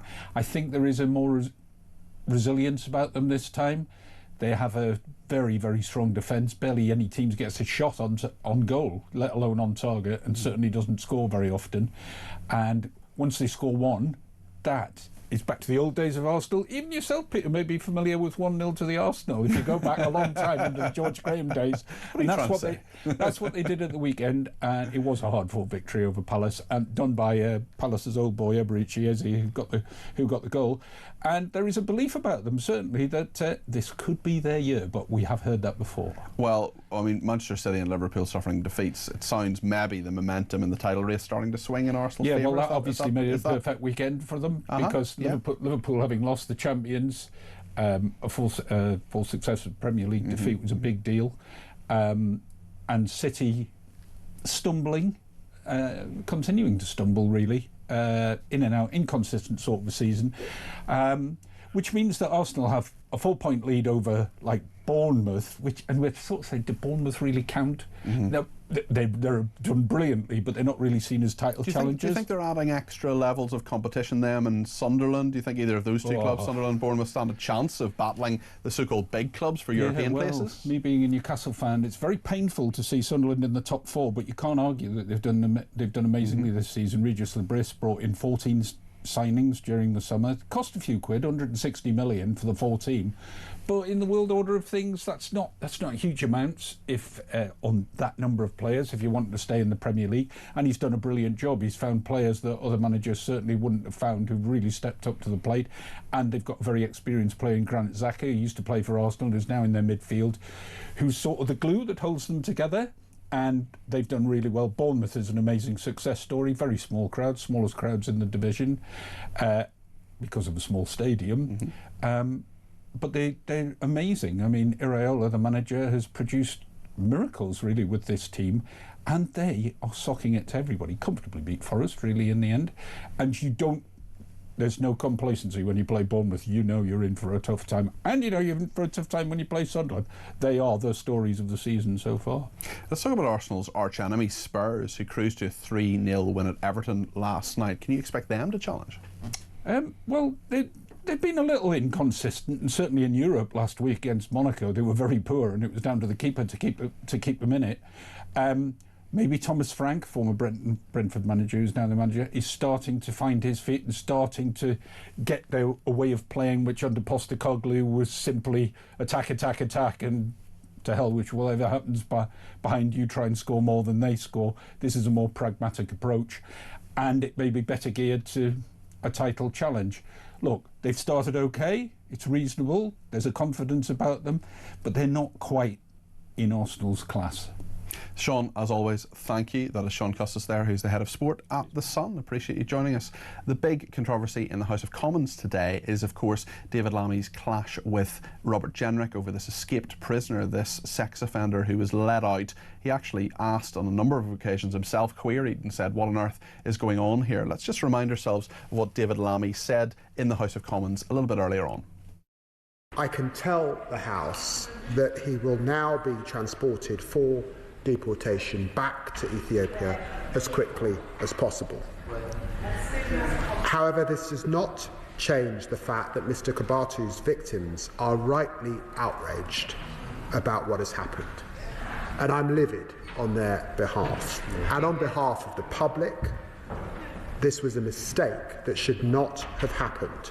The victims expect better, the public expects better, and this government expects better from a critical public service, which plays a vital role in our first duty to keep the British people safe and free from harm.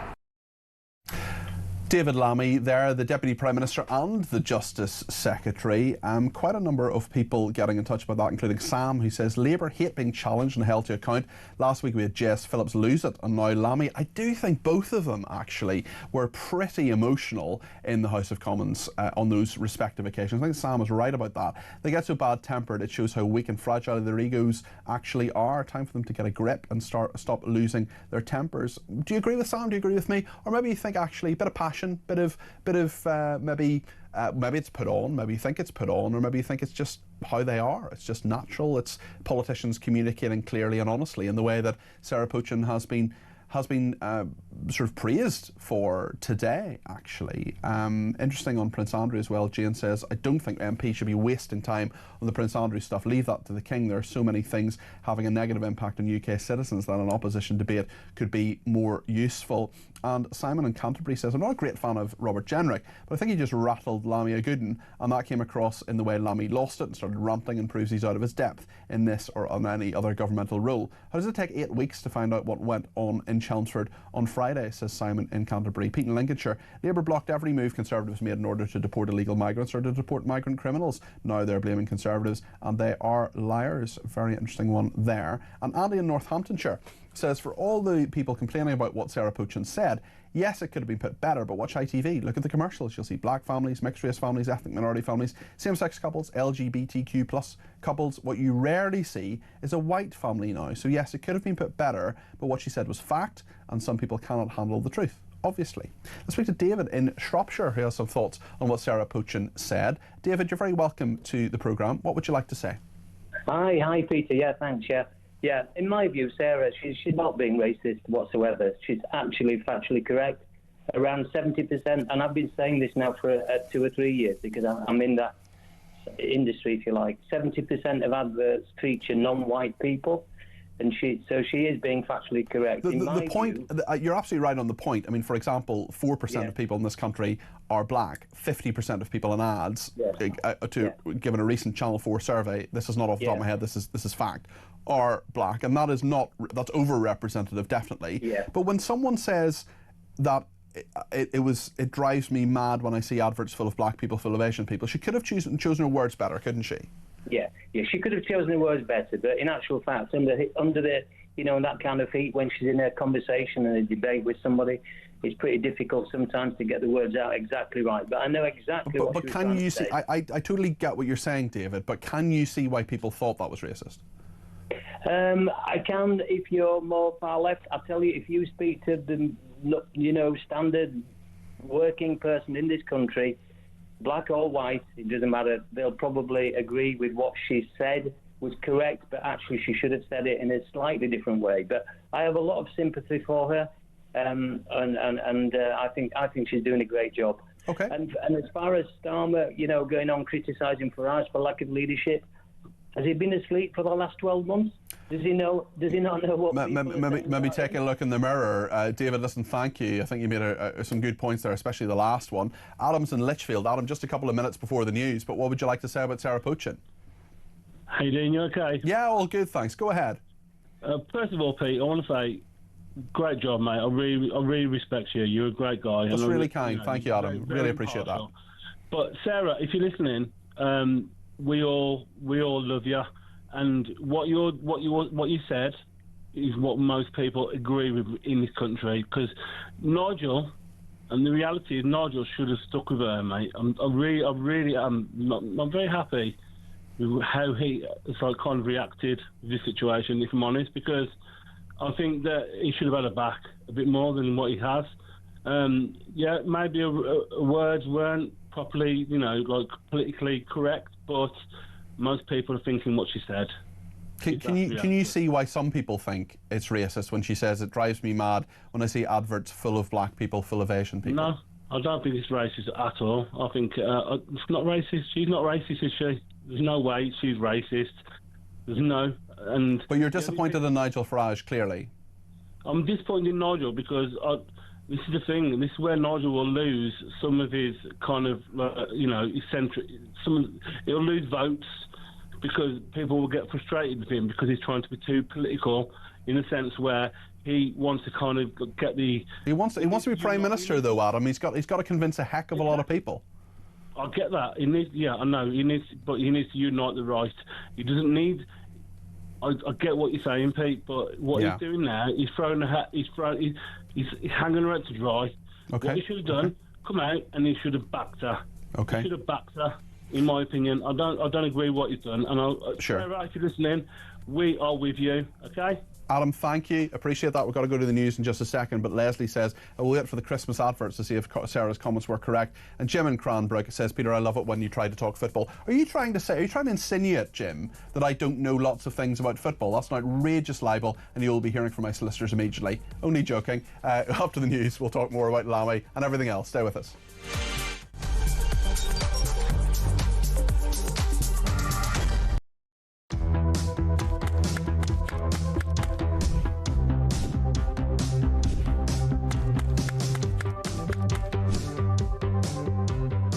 Is it transphobic to say only women have a cervix? Well, it is something that shouldn't be said. It is not right. A woman is an adult female, and the court has made that absolutely clear. I actually welcome the judgment because I think it gives real clarity.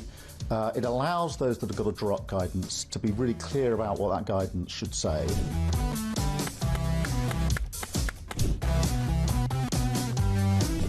If you want to fight for Remain, vote Labour.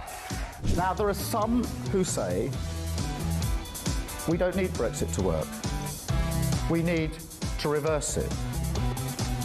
I couldn't disagree more.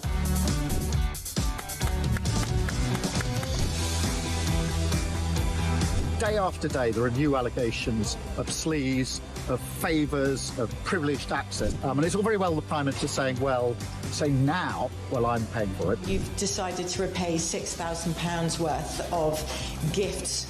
Lord Ali is facing an investigation. I wonder how concerned you are that your biggest donor was not fully transparent. Are you saying you made a mistake?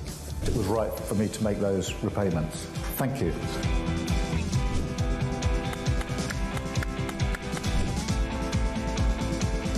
Of course, I wouldn't want Donald Trump round for dinner, but don't underestimate the danger to the world if Trump is re-elected this time around. I'm anti-Trump. I would like to send my warmest congratulations to President Trump on his inauguration as the 47th President of the United States.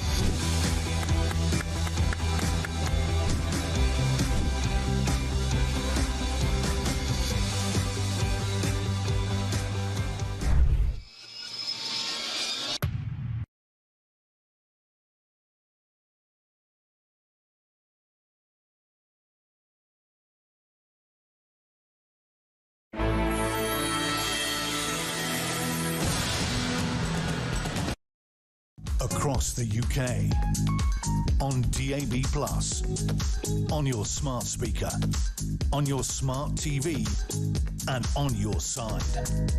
This is Talk.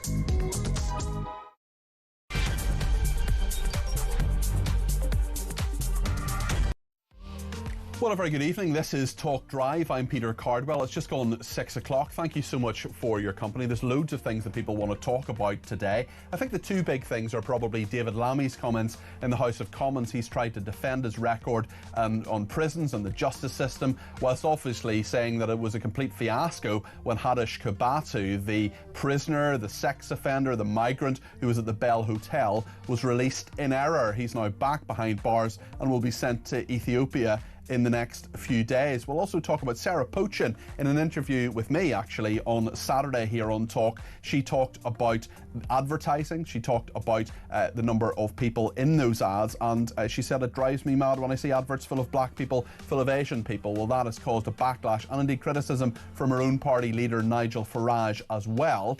We'll talk about that. We'll also talk to Jake Wallace-Simons, the author and a columnist, about British Airways pulling the plug on Louis Theroux's deal after a Bob Villan podcast. Remember that scumbag who said death, death to the IDF? Even in Somerset Police still haven't arrested him, still haven't interviewed him, and here we are 4 months on. But at least British Airways has taken reasonable action and has taken the sponsorship away from that podcast. Radiohead as well subjected to a left-wing witch hunt over the Palestinian issue. We'll talk about that with Jake, and we'll get a view of what's inside the Sun newspaper tomorrow. As always, you can get in touch. I'd love to hear as many views as possible from as many people as possible. 0344 499 1000 is the number to call. You can text me 87222 with the word talk in your text. You can tweet me at talkTV, follow me at Peter Cardwell, send me a voice note, less than a minute please. You can send me a WhatsApp text message, or you can give me a ring, all on the main number 0344 499 1000. Plenty to discuss between now and Samara Gill at 7 o'clock. Stay with us here on Talk Drive.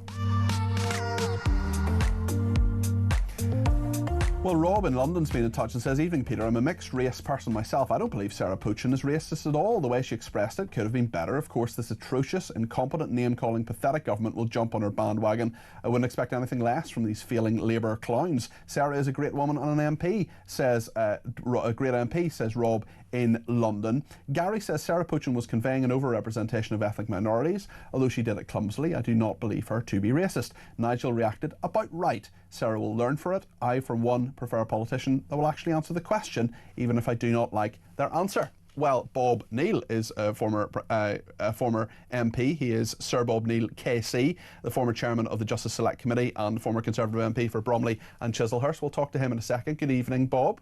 Hello, Peter. Hi. I just want to play two clips before we get into it with Bob, and we just want to remind ourselves what David Lammy said in the House of Commons a little bit earlier on this afternoon about this big issue of Hadish Kabatu. He is, of course, the person who was let out. How did David Lammy deal with it? Let's find out.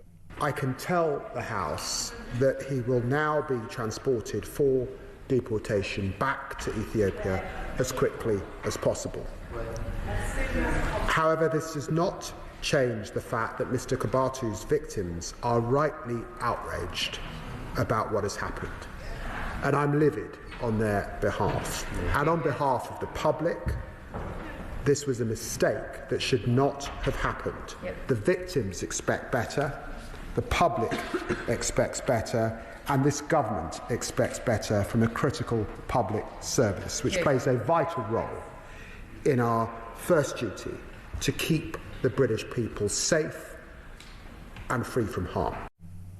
Well, David Lammy is the Deputy Prime Minister. He's also the Justice Secretary and the Lord Chancellor. He talked about what he called the mess that was inherited from the Conservatives. This is his thoughts on that.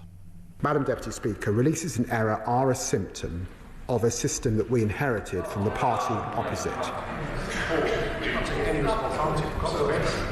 Truth hurts.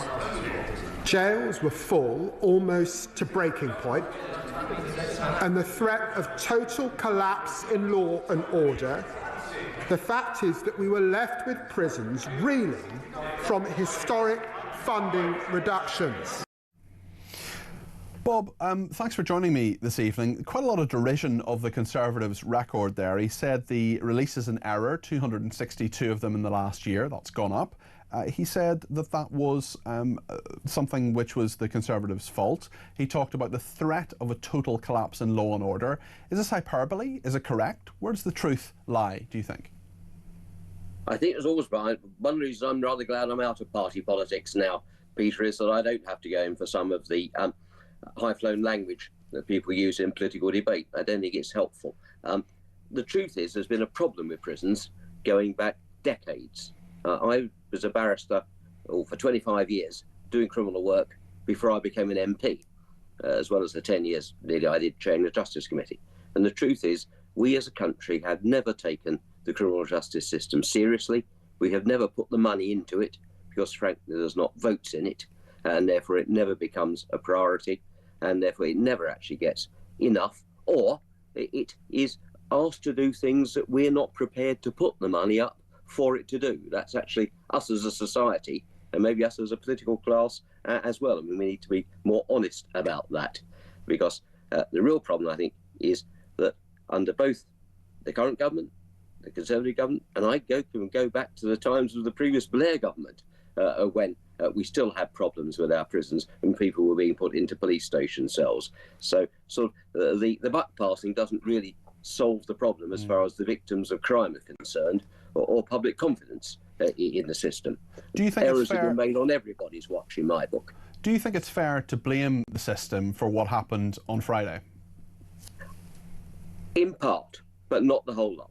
Clearly there's been a serious error here. You know, this guy should never have been released under these circumstances.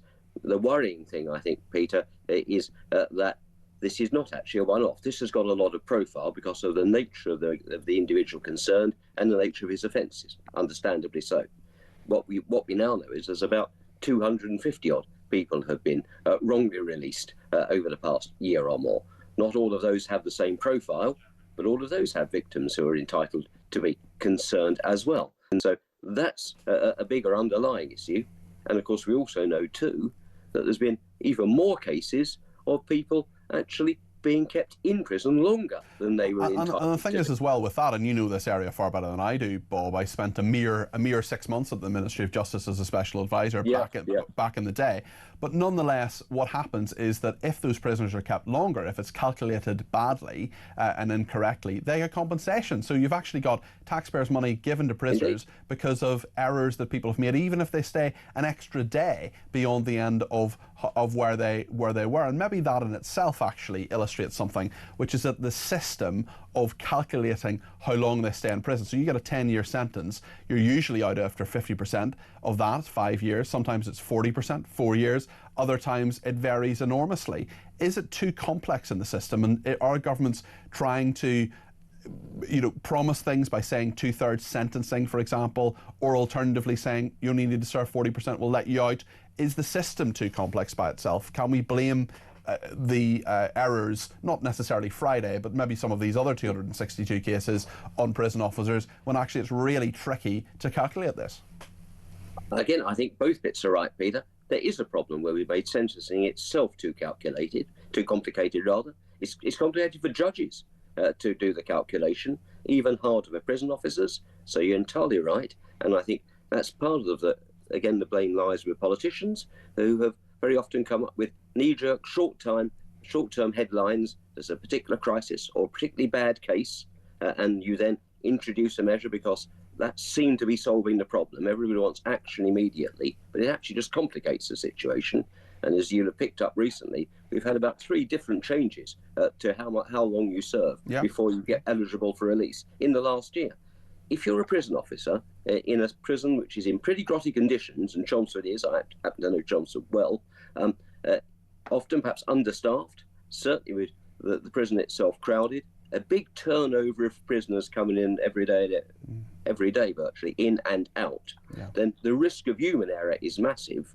So obviously that shouldn't happen, and it's fault by the individuals, but you've got to look then at a system that makes it much easier for those faults and human errors to occur. Yeah, you're spot on, Bob. We need to sort out by the politicians and the top brass of the Ministry of Justice. You're absolutely spot on there, Bob, especially somewhere like Chelmsford, Category B prison, about 600 prisoners, 200 in a month, 200 out a month. I mean, that is an astonishing turnover, and big turnover in staffing numbers as well in regard to prison officers. Let's just take a look at what the Shadow Justice Secretary, Robert Jenrick, said in responding to the Justice Secretary, David Lammy. There are now record numbers of foreign nationals clogging up our prisons, more than under the last government. How many of those 262 prisoners accidentally released are migrants like Kibatu who were awaiting deportation?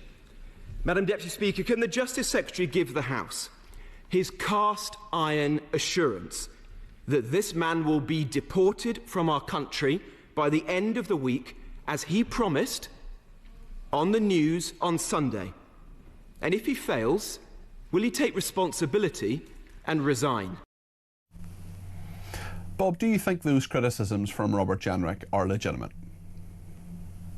I think the frustration is legitimate. We all know that it's sometimes easier said than done to get this sorted out, but the underlying point is reasonable, that whichever government's in power, we can't have people hanging around who should not be in this country, who've been convicted of offences, and the longer that's hanging around and people wait to be deported, then the greater the risk of this error is. So that's clearly right, and that actually comes back to a number of things. Firstly, we have certainly too many foreign national prisoners in our jails anyway. We've always had for years release agreements, exchange agreements with prisoners, arrangements with a number of countries bilaterally where we can send prisoners from their country back to serve their sentences in their home country. That's much better, frankly, from everybody's point of view, not least the British taxpayer.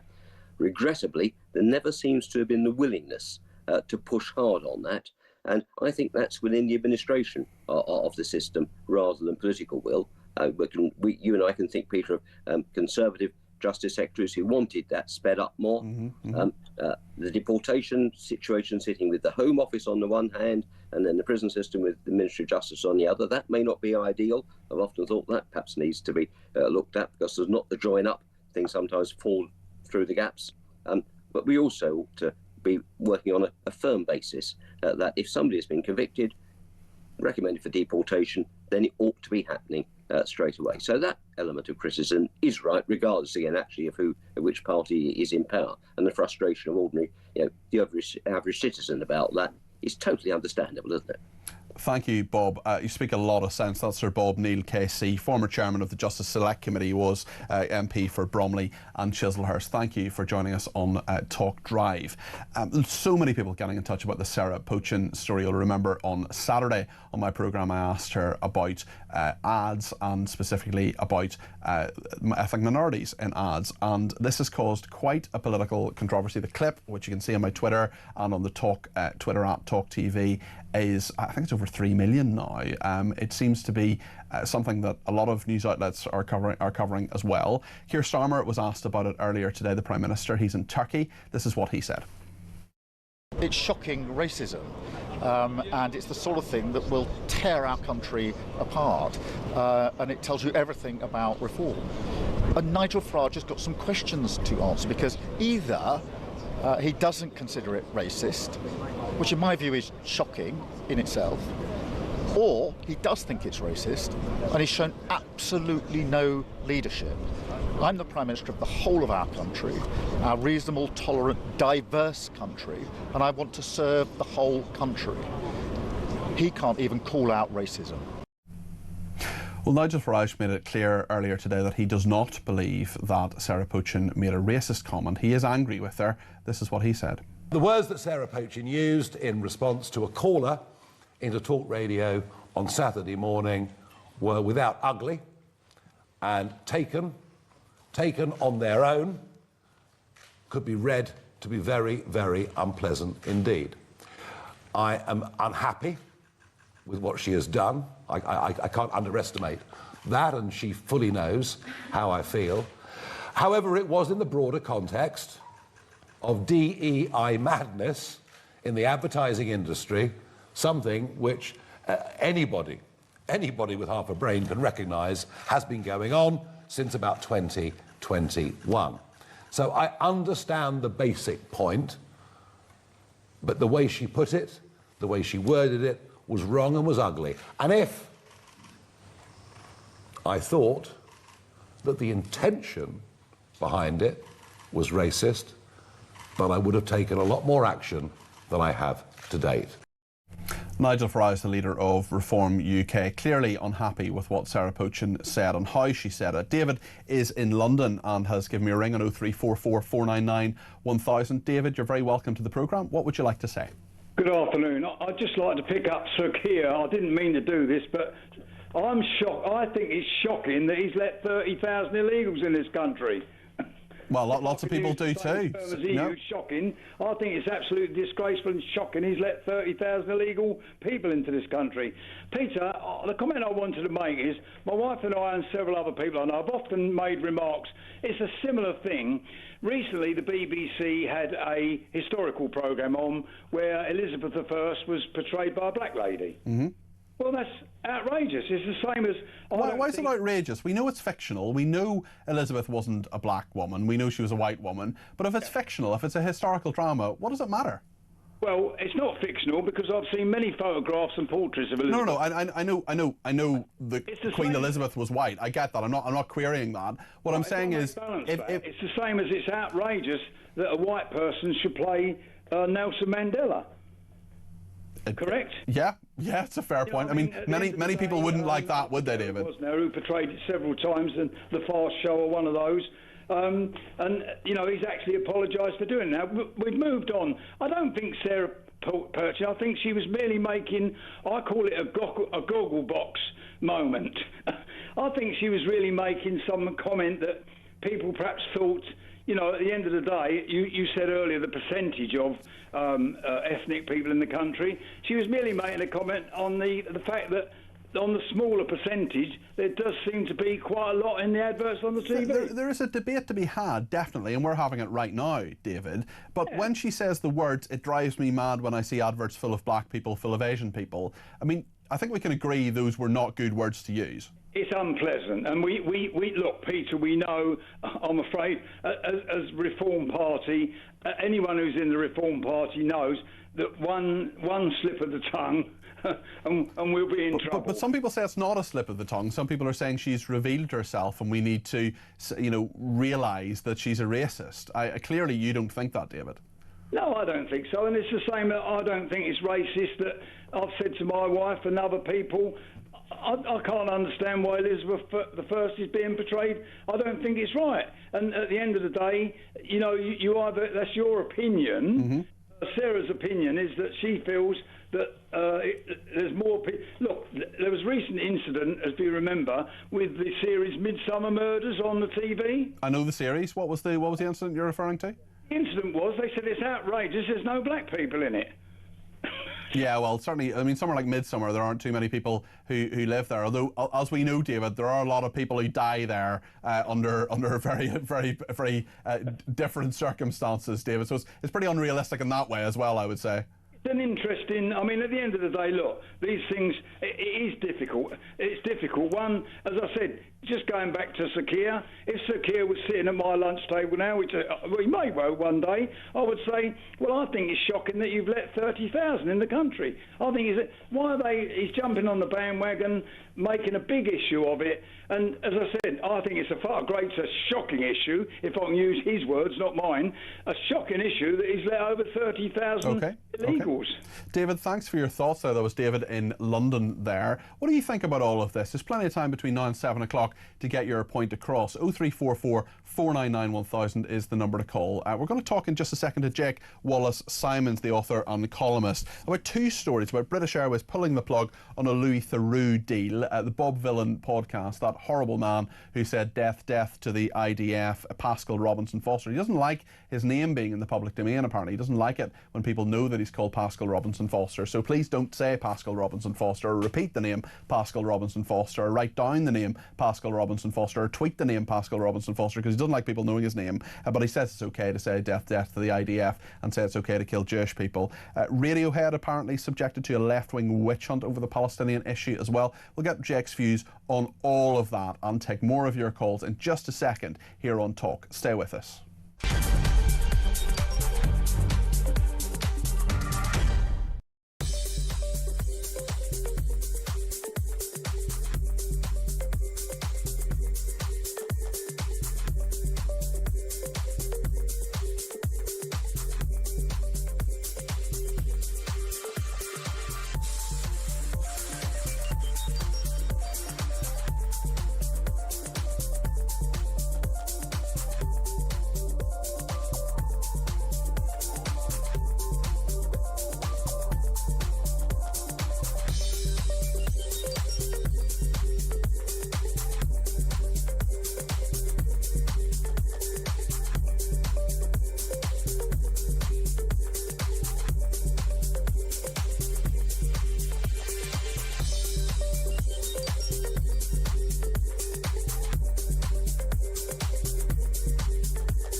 on the gates of... This is a catastrophe. This is a shambles. It's an excruciating embarrassment. And then they're going, well, very good police operation. No, it wasn't.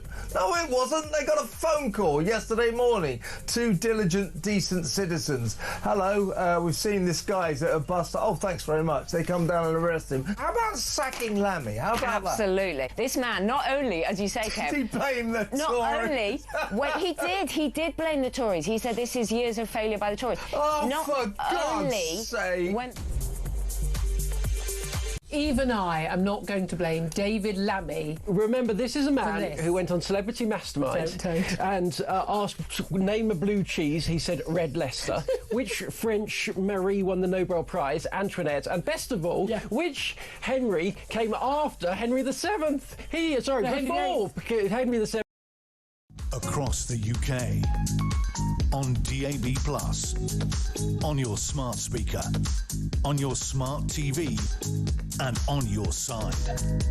This is Talk. Thank you so much to everybody who has been in touch. We'll get to more of your calls between now and 7 o'clock. Samara Gill will be here all week between 7 and 10. 7 and 9 on Friday. And I'll be here all week on Drive between 4 and 7. Jeremy's off. He's taking a well-deserved holiday. Well-deserved is I suppose is doing a lot of work in that sentence. But he's taking a holiday anyway over half-term, and he'll be back next week. I want to talk now about this Bob Villain singer, Pascal Robinson Foster, grotesque and horrible man who has had so many anti-Semitic things in the public domain. He shouted death, death to the IDF at Glastonbury. Avon and Somerset Police told us the other day that they are not... Well, they told us their investigation is ongoing, but they haven't interviewed him or arrested him. So Pascal Robinson Foster, who's the singer, has been appearing on Louis Theroux's podcast. This is what he's been saying. Stand by the chant, and would you chant that on stage now? Oh yeah, like what if I was to go on Glastonbury again tomorrow? Yeah, I would do it again. I'm not regretful of it. I'm not regretful of it. I'd do it again tomorrow, twice on Sundays. I'm not regretful of it at all. Like the subsequent backlash that I've faced, it's minimal. It's minimal compared to what people in Palestine are going through. And they're the people that I'm doing it for, they're the people that I'm being vocal for. Then what is there to regret? Well, I want to thank a viewer, a woman called Elisa in Chelmsford. We've had her on there before, who made me aware of the fact that there was a campaign to get British Airways to withdraw their sponsorship of the podcast because of those absolutely abhorrent views by Pascal Robinson Foster. British Airways sponsored Louis Theroux's podcast, and interesting from Louis Theroux's perspective as well. I mean, he said he failed to see the villainy and the evil of Jimmy Savile. Now, I'm not saying that Jimmy Savile and Pascal Robinson Foster are two of a kind. I'm not saying that for a second. But maybe Louis Theroux has a bit of a blind spot when it comes to scumbags like Pascal Robinson Foster. Jake Wallace-Simons isn't a scumbag. He is the author and columnist and has written a brilliant book called Never Again, How the West Betrayed the Jews and Itself. Jake, what do you make of this? Yeah, not a scumbag. It's a pretty low bar. Great intro, isn't it? Great intro. It's the intro you've worked your whole life to have. Put that on your Twitter bio. Yeah, I think, it's very interesting, really. I mean, Louis Theroux, I think that almost, Bob Villain said what you would expect him to say, standing by his remarks and being provocative, as he has been from the beginning, painting himself as a hero. I'm not saying that I can look into his heart and say that he's an anti-Semite, but all anti-Semites throughout history always presented themselves as the heroes that are doing the right thing by trying to destroy the horrible, evil Jews. I mean, they always think they're doing the heroic thing. But I think we should focus on Louis Theroux here, really, because he's not simply a neutral interviewer. If you look at the sorts of questions that he asked and the sorts of statements that he made, they themselves were pretty unpleasant. For one thing, he suggested that Israel was the prototype for ethno-nationalism that was being picked up by white identitarians all around the world, from Viktor Orban to Donald Trump. So he was saying that Israel had exported this aggressive nationalist chauvinism to white identitarians. Now, Israel obviously is not majority white. I don't even need to go into all the reasons why this is wrong, but it shows where he's coming from. Another thing was that he questioned death to the IDF by suggesting, don't you think you gave the Israel defenders a stick to beat you with? Don't you think you distracted from the real problem, which is genocide in Palestine? So again, pretty offensive, horrendous stuff that most right-thinking people would not recognise. So I think people need to focus on that, and it's good news that British Airways seem to have dropped their sponsorship of the podcast. Tell us about Radiohead now. They've been subject to what they call, or what someone has called, the left-wing witch hunt on the Israel and Palestine stance. This is a bit of a complicated story. Talk us through it, Jake. I don't think it's that complicated at all, really. I mean, Johnny Greenwood, the guitarist for Radiohead, is married to an Israeli, which in the eyes of the left is the most heinous crime. You know, in their kind of idea of racial purity, you can't have anything to do certainly with Israelis and probably with Jews. So the fact that he's married to an Israeli means that he spends time in Israel. He's collaborated with some Israeli artists. I mean, he opposes the Israeli government. I suppose he's quite left-wing. Tom York, the singer of Radiohead, has therefore had some dealings. They played in Israel a few years ago. He has completely disavowed the Netanyahu government. He said he wouldn't be seen 5,000 miles in the vicinity of Netanyahu, so he's very, very against it. But that alone is enough for a boycott campaign against Radiohead. It really is evocative of the Nazi years, where racial purity was demanded, any contact with Jews or with Jews was banned. That seems to be the spirit in which the left is animating itself now, and once again, they believe that they are the good guys, as ever. So are Radiohead going to continue to perform in Israel? What are they going to do?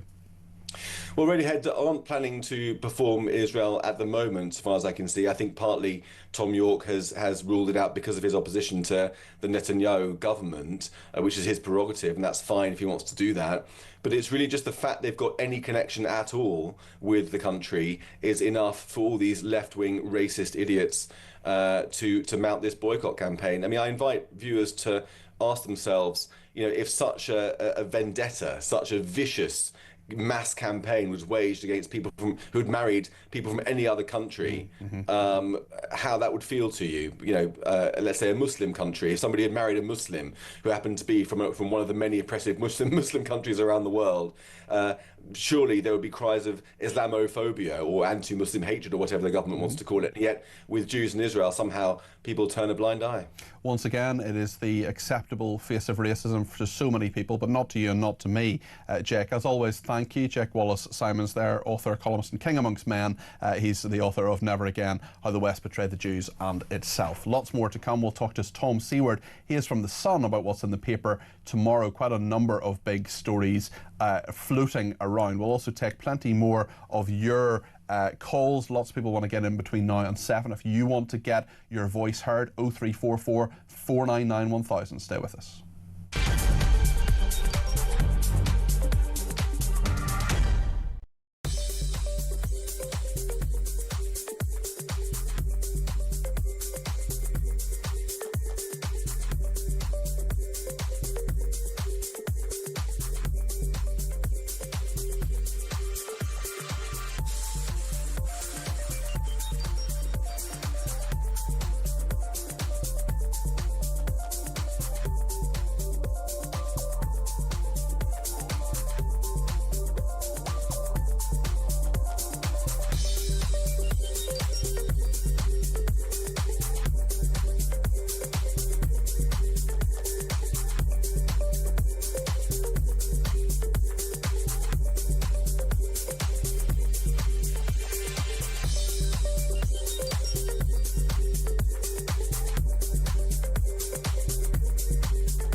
across the UK, on DAB+, on your smart speaker, on your smart TV, and on your side. This is Talk. We'll get to more of your calls in a second, but first let's speak to Tom Seward, who is Assistant News Editor at The Sun. Tom, great to have you in the studio. How are you doing? Hi, I'm very well, thank you, Peter. How are you? I'm very well, thank you. No doubt, the Kabatu riff and the punch-up, really, in the Commons between David Lammy and Robert Jenrick will be making big headlines tomorrow. What do you think of this, and what is The Sun doing tomorrow? I mean, it's just extraordinary, isn't it? It's just, my jaw is still on the floor. We spoke about it on Friday when he went missing. I was on the desk yesterday working when they found him, and I just can't believe it. I mean, we had people out and about all over London, all across the weekend, just kind of trying to find this man. I still can't believe it. I don't think anybody can really understand what went wrong, how it could have gone so badly wrong. And Robert Jenrick, kind of dear oh dear, Justice Secretary couldn't even deport the man who wanted to be deported. Just about kind of calling David Lammy Calamity Lammy as well. But what's interesting as well, I suppose, is that they can deport these people when the political will is there, saying, well, he's going in the next few days. We'll get it done quickly. Exactly. Well, why can't they do that more quickly in general when there are wrong-uns who need to be deported? I don't know. I mean, that clearly they're trying to step things up, and they're trying to right the wrongs that have clearly been clearly happened on Friday. We've got some meaty kind of migrant exclusives in tomorrow's paper, which I'm sure will be of great interest to your readers as well, or listeners, I should say. But yeah, just unbelievable. Yeah, well, full coverage of that in The Sun tomorrow. Tell us about Barnsley Council and what The Sun has done to shine a spotlight on the issue, and Barnsley deciding to U-turn over poppies. Precisely. So a few weeks ago we had this exclusive story that Hoyland Council in Lancashire, which is just outside Barnsley, had been prevented from doing this Remembrance Day poppy display because apparently they couldn't put these poppies on lampposts. It's just outrageous. I mean, completely bonkers. A council said they couldn't put poppies on lampposts. Exactly. I mean, that's fairly straightforward. There are almost 400 of these things, one for each soldier from the community died. They've U-turned after our story. Great news. Obviously, Remembrance Day, a huge thing for some readers, really, really close to people's hearts. Yeah, absolutely. Tell us about Dave's 3D face. Just extraordinary. I mean, when your listeners and viewers see the pictures in tomorrow's papers, they will be gobsmacked. Dave Richards, he was lucky to survive, frankly. Drink driver ploughed into him in 2021. He was on his bicycle. His face was burnt from the exhaust. These scientists have managed to 3D print him a prosthetic face. I mean, half of his face was missing. As I say, the pictures are extraordinary. It just puts me in mind of when my younger brother once did some work experience in the prosthetics lab in Cambridge Hospital and came back with this printed hand. Wow. This 3D hand that seemed to make an appearance. They can do so much, can't they? I mean, it's amazing, absolutely amazing. They can apparently cure baldness, according to today's paper, and now they can print you a new face. Goodness me, can you 3D print a 3D printer? That's my question. I don't know. I think that's a bit meta. I wouldn't like to answer. It is a bit meta. I don't have a big enough brain, Pete. I doubt that. Eclairs. I am absolutely livid about the fact that eclairs are getting the chop from the Heroes chocolate tubs as much as possible. I want to have as many Heroes celebrations, tubs, roses, whatever, every year. They always get smaller, they get more expensive, and now they're taking out certain ones, so they're putting in a flake, but they're taking out an eclair. It's just outrageous. Eclairs have been there since 2008. I don't know about you, but like you get a lot of eating. You do. It's a proper takes out the fillings. You know? I mean, flakes getting smaller and smaller anyway, but I imagine these flakes can be absolutely tiny. Yeah. And it just reminds me, I saw online the other day that one of my favourite pubs from Swindon's now serving Boddingtons, and they're giving away a flake with every pint as well. But giving away a flake with every pint of Boddingtons? Well, exactly, like the famous 90s advert. Oh, okay. Exactly, is that with the one with Melanie, what's her face? Yeah, precisely. Sykes. Yeah, exactly. But presumably these are tiny flakes, those are slightly bigger flakes. But outrageous, like you say, these chocolate boxes just getting smaller every single year, and now you don't even get a chewy eclair in them. And they want them to be paper as well, plastic tubs. are... hold on, the 300,000 paper tubs will be the ones swapping out eclairs for flakes, Exactly. but the plastic tubs remain the same. Precisely. So when you want to reuse it to put your cake or your Christmas cake or whatever it is, presumably you're just going to get soggier and soggier. Yeah, someone made me a lemon drizzle cake in one of those and brought it round in one of those the other day, which is very nice. It was lovely. I wish I had somebody to make me lemon drizzle cake. Well, listen, you know, it's they come to the best people. But I mean, it's interesting. What do you think? Is there going to be a big battle between Nestle and Cadbury this Christmas to try and get them? There always is, isn't there? I mean, I don't know about you. What's your favourite Christmas chocolate? What's in the stocking? Probably go... Well, I don't like chocolate oranges, and I actually had a rather difficult conversation with Santa a couple of years ago where I said, thank you very much indeed for the chocolate orange, but I don't actually really like chocolate oranges. I usually give them to my brother. And this year, Santa Claus, because I was a very good boy, last year I should say, brought me a milk chocolate. Wow. Not quite orange, but Terry's anyway. But yeah, there we go. And there wasn't Get that even in tomorrow's paper. And there wasn't even superficial damage to the box. It's nice to know you still believe. I do, of course. And Father Christmas is real. And if he's not, if you don't think that, you can get out of the studio. Tom, thank you very much. Tom is the assistant news editor of The Sun and is actually getting out of the studio now. But thank you to everybody who's been in touch on Sarah Pochin. Paul says, surely Sarah Pochin just meant it drives me mad in the sense that she sees the ideology behind the actor's choice in the adverts. The fact she believed it being based upon not merit but wokeness. Sam says Bob Villan was recently bleating how it was unfair the US withdrew his visa, so he can't go on tour there now. It's good he's learning there are consequences for his actions. Hear, Sam.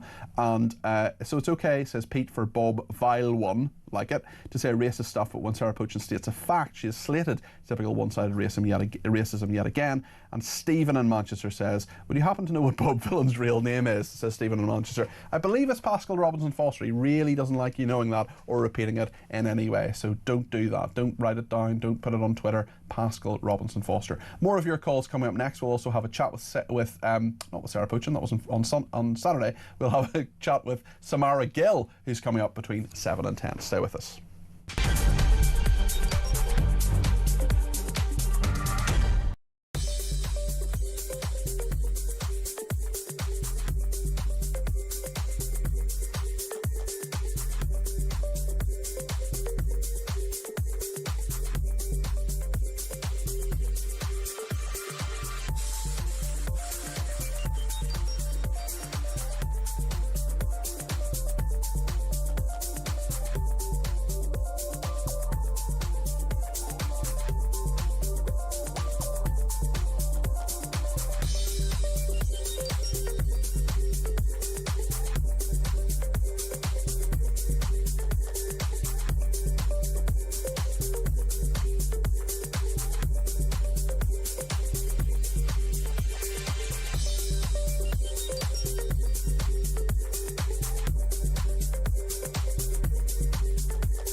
Which Henry came... It's truly unbelievable that is a protest and a scene in the United Kingdom, frankly. Why the need to mask up and hide your identity, hide your faces?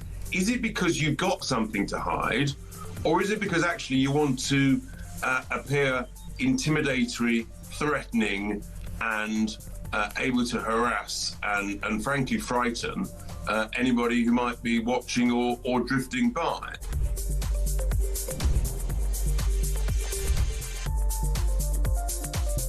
This is a across the UK. On DAB+, on your smart speaker, on your smart TV, and on your side. This is Talk. Thanks everybody who's been in touch on Twitter. Another person has said Jenrick and Lammy trading insults in the House of Commons. That sums up the uni party right there. Angela says, I grew up not seeing colour. The left have and are continuing to demonise it. We can't go on like this. And Bob in Surrey says the royal family is too white. Can says a family of 4 doesn't represent London. And the Scottish First Minister says everyone is white. Jenrick cannot find a white face. It's just Labour clutching at straws, says Bob in Surrey. Thanks also to Colin in County Durham, who has answered the question. Yes, a 3D printer can print another 3D printer. It's called a rep wrap, and the idea is it can download and print another one and upgrades to itself. It was a university project. That's mind-blowing. Thank you, Colin. I really appreciate that. Loads of people getting in touch. Let's take calls now. Phil is in Hull. How are you doing, Phil? What would you like to say? Fine, thank you. Yeah, I'm enjoying the show. In reference to Sarah Poachin, I was watching the programme on Saturday before she got the call about this. Yeah. And as it happened, prior to that, during an ad break in the previous programme, my wife was looking through a catalogue. I'll say Argos it was actually, looking at this children's section for toys, etc. And I said, excuse me, don't we have any white kids? Everybody's coloured or mixed race or Chinese or whatever. She said, I know. I think people generally say mixed race rather than the word you used there, Phil. But nonetheless, I just wonder what your reaction was when you saw that. And is there any problem there, do you think, Phil? Well, it just looked totally unrepresentative. I mean, don't get me wrong. I'm not. I don't consider myself racist, and I don't consider what she said racist, because today it got mentioned by somebody else who was looking at Talk, and I just mentioned about this catalogue. And they said, well, it's the same on the telly, isn't it? Everybody knows it's the same on the telly. It's all this woke. Does it matter, Phil? Does it? I mean, people would say, look, for a long time. Hold on a second. I just want to put a question. I just want to put a question to you, Phil. You know, for a long time, really, you know, so many people have on TV are white. Of course they are. There are loads of white people in this country. There's no reason why that shouldn't be the case. But for a long time, there are loads of people who didn't see themselves on TV. There are loads of disabled people who still don't see themselves on TV, for example, even though about 20% of the population says it's disabled. There are, you know, there are people who say that, you know, what about me? Why can't there be a bit of diversity? Why can't there be this? Does it matter to you, Phil? And why does it matter, do you think? Yeah, no, it's not so much that, but it's when you get called racist. I mean, to me, she was just being perfectly honest. I mean, she blurted it out. It drives me mad watching. Why do they just have families that aren't mixed race or whatever? Or why are they always like that? And then you think about racism and Starmer calling it out today. And then you look at Tower Hamlets over the weekend. What was that? Do you think her choice of words could have been better? Yeah, I think the trouble is, Peter, is, as you know, sometimes when you're just honest and just speak, you make mistakes, don't you? Of course you do. Maybe not. It might be one odd word or whatever. But if she says, I mean, but nonetheless, I mean, this is not just a man or a woman walking along the street. This is an elected politician. This is a member of Parliament who said, it drives me mad when I see adverts full of black people, full of Asian people. And you can understand why some people think that's racist, don't you? Well, yeah, you can, but there again, I don't hear anybody calling out what happened in the new country of Tower Hamlets at the weekend. Well, do you know what? We covered it yesterday, to be honest, and I'm really, really worried about those Islamists and the fact that they were unimpeded by the police. That was a really worrying story, and we did cover it, Phil, but a lot of news outlets didn't. Well, that's what I'm saying. Yeah. I mean, even today, when he's getting interviewed, they're asking him about it. He's got a grooming victim next to him. And all they were talking about, what about Sarah Poachin? What about Sarah Poachin? I think the thing about it is where he was upset is because it's just another stick to hit him with, isn't it? Because everybody's, let's get reform, let's get reform, let's get reform. Yeah. I mean, it was the same when she said about the banning the baker. Yeah, no, that's true. Although interestingly, there are quite a few people who disagree with her on that, even within her own party. Phil. Yeah, but me, I would ban all face coverings. Okay. Unless it's medical, I would ban all face coverings. Phil, masks. Okay. yeah, etc. Thanks for your call, Phil. We're just going to leave it there, but I want to talk to Ben in Bristol. I just want to get as many people as possible in before 7 o'clock. Ben, you're very welcome to the programme. What would you like to say about Sarah Poachin? Yeah, I mean, we were down at the pub, me and a few mates talking about it a couple of nights ago. This is, I consider myself and my mate to have a racist bone in our body. But, what she said was just straight down online facts. I mean, if you watch telly, like the adverts come on, and virtually every advert, there may be the odd exception, is like, completely mixed up racially. It's sort of like not, But does it drive you mad when you see that, Ben? Is it fair to say it drives me mad when I see that? Because I see it. I agree with you, Ben. Hold on a second, Ben. I agree with you. Look, it is factual. Channel 4 did a big survey about this. I mentioned this earlier in the show. 4% of people in this country are black. 50% of people in ads are black. That is a massive overrepresentation. There are loads of mixed race families, and there actually aren't that many mixed race families in this country. About 10% of families are mixed race, where the kids are mixed race, or people in them are mixed race, and that they're far more than 10% of people in ads. That's fine. That is a factual point, and that's worthy of debate. But does it drive you mad? That's the word she used, Ben.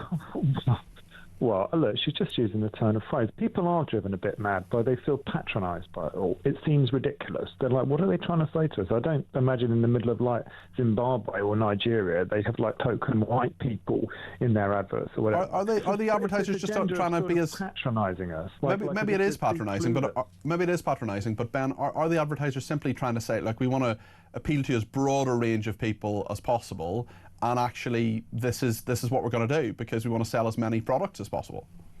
Well, that's a bit unlikely. I think it's more like the previous caller said. I wouldn't agree with everything he said, but the wokeism.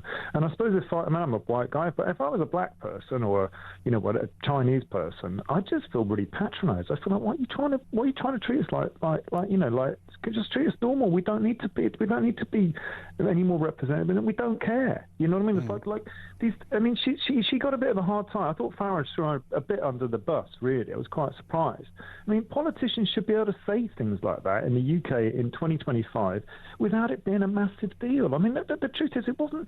She didn't say, "I hate all black people. I hate you." She just said, "I'm just a bit sort of fed up with seeing this all on the telly. Can't we just be a bit more normal?" We've gone so far the other way that people just want to correct back. They just want things a bit more normal. Like, I grew up in the 80s and you didn't get all this sort of stuff. Were you disappointed in Farage, do you think? Were you disappointed in Farage? Look, he's a clever operator. I get kind of what he was doing. He's sort of trying to steady the ship there. But I think really we should be able to say, look, maybe it was a little clumsy the way she got tricked into the question or whatever. I don't know. But who cares? We don't care about these things. Okay. She's not a wicked person. Sarah Poachin is not a wicked racist who secretly has all these probably terrible racist views. She just said she just feels a bit patronised, but I mean a bit too many of diversity on the ads. What's the big deal? Okay, Ben, thanks very much. Really interesting points there. Let's talk about prisons with Stuart in Essex. He's given me a ring, 0344 499 1000. Stuart, what would you like to say about Labour, the Conservatives? Who's to blame? Good evening, Peter. Hi there. As an ex-serving police officer, I was working in 2005, which, correct me if I'm wrong, was a Labour government at the time. Yeah, that's correct, yeah. Labour obviously saying the Tories, if the prisons is the Tories' fault. Back in 2005, I was and others were getting a copious amount of overtime as jailers in police stations looking after prisoners because the prisons were full, where they were getting 3 days off their sentence for every 1 day they served in a prison cell because of the facilities weren't as good in a prison cell as a normal prison. So this was going on well under the Labour government back in 2005. So for them to obviously just throw it all on the Tories and say that the prisons being full were their fault isn't quite truthful, going on the stats when I was a police officer. So well, it's great to hear your experience there, and you're absolutely right. The successive governments here, this didn't happen overnight, and it didn't happen in the last 14 years either. These problems have been around for a very, very long time, haven't they? They have, yeah, like I say, and it was costing a hell of a lot of money in police officers doing overtime to look after these prisoners as well. So not the best use of police officer time on overtime. Well, indeed. Stuart, thank you very much, and thanks for bringing your experience to the programme as well. It's always interesting to hear from people who have different forms of experience. I know there are loads of police officers, former police officers, military families as well, who listen and watch this show, to and watch this show. Let's speak to Kevin in Cheshire now about Sarah Poachin. Kevin, what's your thought? Thank you, firstly, Peter, for having me on. I appreciate and I enjoy when you're subbing for wherever they substitute you for people. Well, when John and Paul are away, Ringo can shine. That's what I say. Well, you do. Yeah, I was listening to you on Saturday when Sarah was on the Q&A session. Yes. And she was talking about the representation on TV and what have you. And when she came out with the final comment, it really, technically cheesed her off. I cringed. Only because I think it was a bad choice of words, but she had to, and I can understand why Nigel Farage was upset with her, because Reform, with the way they're going, are really closely under scrutiny, more so than any other party. Yeah, I agree with you. They have to be really careful in what they say, and they like to turn it around when Lucy Powell said dogs and whistles. Yeah, the dog whistle politics, talking about the rape gangs, and stuff like that. There was a great clamour for her to resign. Now, that was on the Friday. On the Saturday morning, Wes Streeting was on your programme, as he was on this Saturday. And Sunday, yeah. Oh, Sunday, and he defended her. He said, I know Lucy very well, and she doesn't degenerate the victims of this monstrous crime. Yeah. I know her very well. She's apologised. She means it. Let's just let it lie. Is that what Farage should have said about Sarah Poachin today, do you think? No, I think he was right in what he said today, because I think he was putting every other Reform MP on guard of they've got to be mindful of what they say, because their scrutiny is probably double of the Conservatives, the Labour Party, the Green Party, and certainly the Lib Dems. So I think he's right to say, and it wasn't the right choice of words without shadow of a doubt. Okay. But then we get on to the other over-promoted idiot, Lammy, who on the day after Starmer's speech thinks that Nigel Farage is Doctor Who and travels in the TARDIS back to 1944 for the Hitler Youth. Yeah, he couldn't get his sums right, which is not exactly shocking when you see him on Celebrity Mastermind. No, exactly. Yeah. Kevin, his argument was about him, he said, when Nigel Farage denied it, I'll have to believe him. That was his apology. Kevin, thanks very much. I really appreciate that. Thanks also to Mary in County Down, who says, where are the disabled people in adverts? People with disabilities buy washing up liquid. They take holidays. They use supermarkets. They wear makeup. Where are they in the ads? TV ads, like TV shows, are part of the cultural landscape, and they should reflect the society we live in. And let's make sure advertising and TV casting is properly inclusive. Overall, it's not that deep, but if actors in ads were all white, they wouldn't be reflective or inclusive. Similarly, if brands think they should exclude white characters in order to appear more inclusive, then that's really confused thinking. That is Mary in County Down who said that. Samara Gill is here on the other side of the news. Hello there. Hi there, how are you, Peter? I'm all right, we're both busy this week. What's coming up in your show? We really are. Oh my gosh, I was a little late in here because I was just talking to the copper who's outside. He is one of the main whistleblowers in the London grooming gang scandal. He was showing me concrete evidence that there are grooming gangs operating in London. This man has been screaming for over 20 years about this, and no one has listened to him. So we are going to show you in studio those documents that prove what Sadiq Khan has, to be honest, been lying about. Well, he certainly played it down, if nothing else, and a lot of people are really, really annoyed about that. Yeah, they really are, and rightly so. I mean, how could we have a grooming gang scandal in every city all over the country, or a lot of cities? But magically not in London, yeah. Magically, London apparently is scot-free from it. No. We've got a big problem here, and it's very there's lots of different ethnicities involved, boys and girls, unfortunately. The details will absolutely shock you. Okay, we'll hear all that after 7. What else are you discussing in your programme? Well, we've got some lighter things. We're going to, well, not exactly lighter, but not that dark. We're going to be talking to someone who turned down lots of money for a migrant hotel. We know that expenditure in that direction has tripled. We're